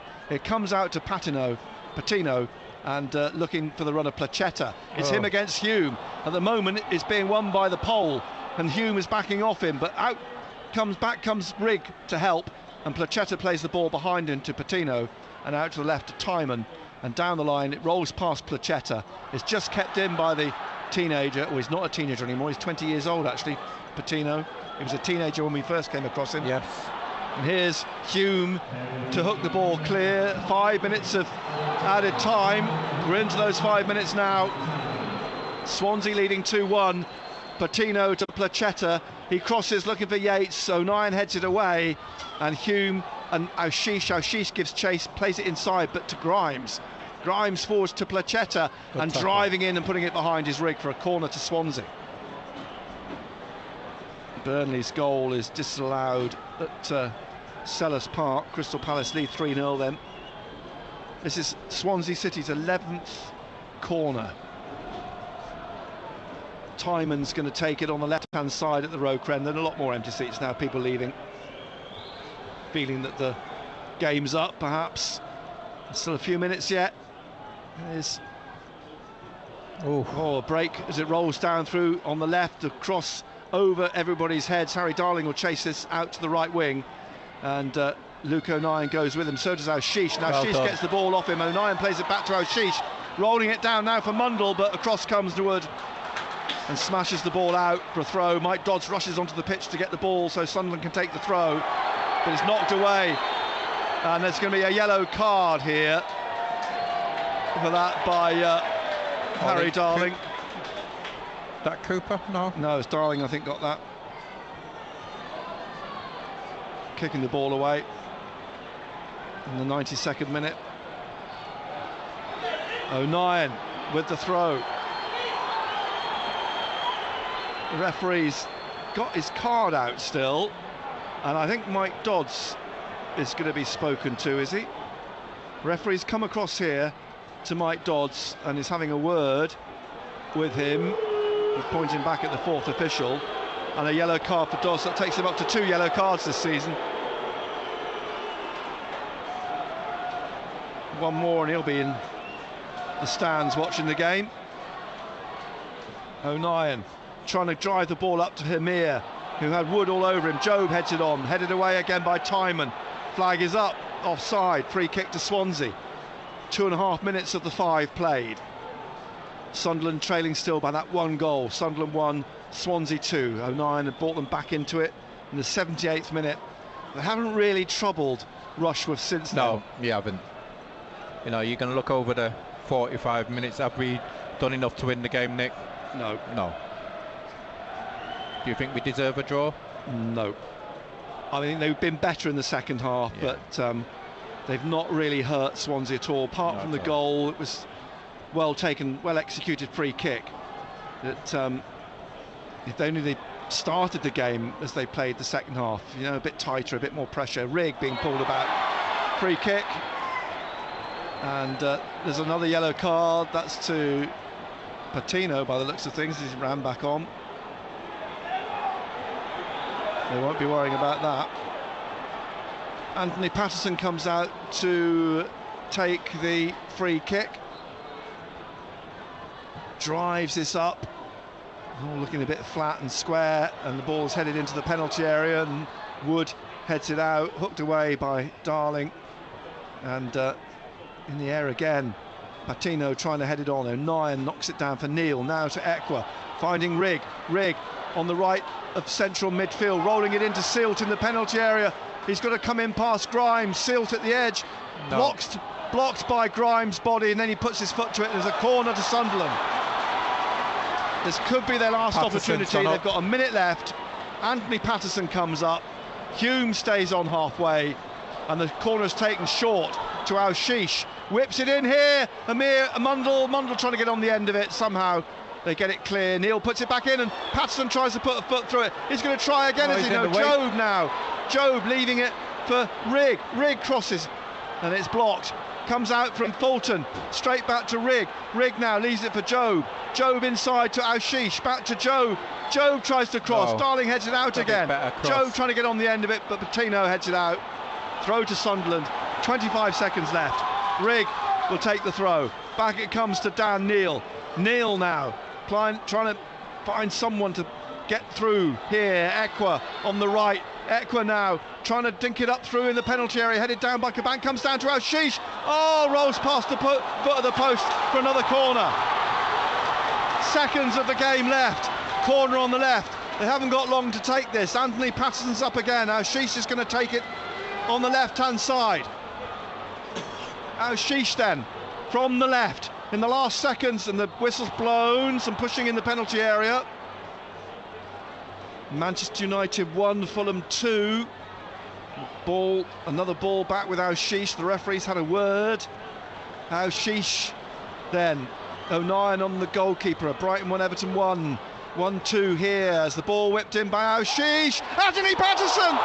Somehow his header's kept out of the post by Rushworth. Almost a dramatic equaliser from the head of Anthony Patterson. But it's cleared and it's put back up again. There'll be offside surely. Anthony Patterson nods it down. The offside flag comes up. Mundle and Hamir collides with the goalkeeper, and that'll be it. That would have been a great story at the death. Patterson header blocked on the line, but it's not to be. And it's a 2-1 win for Swansea City after a first half in which they could have blown Sunderland away, but got in at half-time 2-0. At least it gave Sunderland a bit of a lifeline, which O'Nien managed to get a goal back to give them more so, but they just couldn't find that final ball. Yeah, you got to look at the first 45 minutes, Nick. I think the shape of the team was wrong.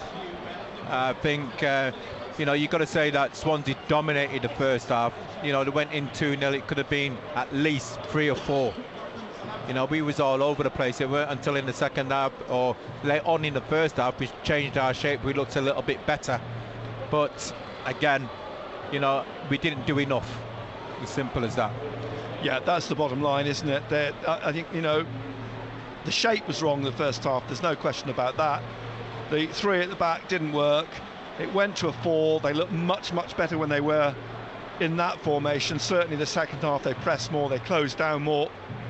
They tended to negate the threat that Timon had been offering him because he was opening them up all the time from the left wing. Yeah, you know, you look at the pace, you know, they were a lot brighter than us.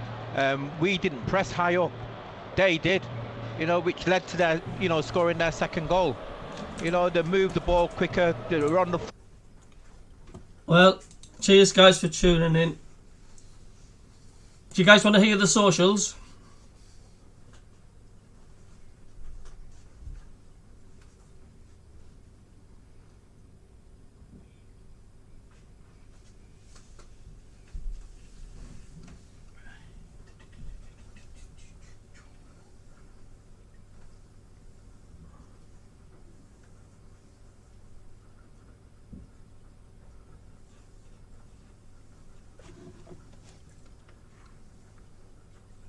Cheers Ian Waller, cheers David.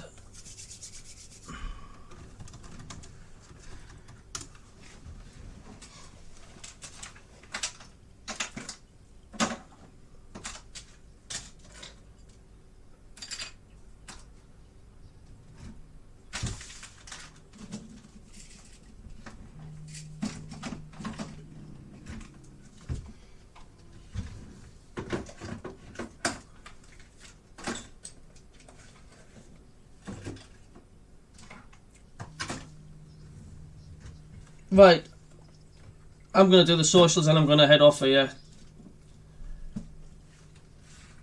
Right, lads played well, deserved much better. Unfortunately, catastrophic defending in the first half, lost it. Hope KLD sitting there in his chair drawing up some experienced players to come in next season and get rid of people that isn't good enough. Good call by the club getting rid of most of our experienced players. Went backwards since last season. How bad do we have to be before... How bad do we have to get before those upstairs realise sustainability and expecting under-23 squad to compete in the championship? It don't work. Bunch of headless, aimless chickens up front with no ideas or a clue what it takes to get a successful season in this championship.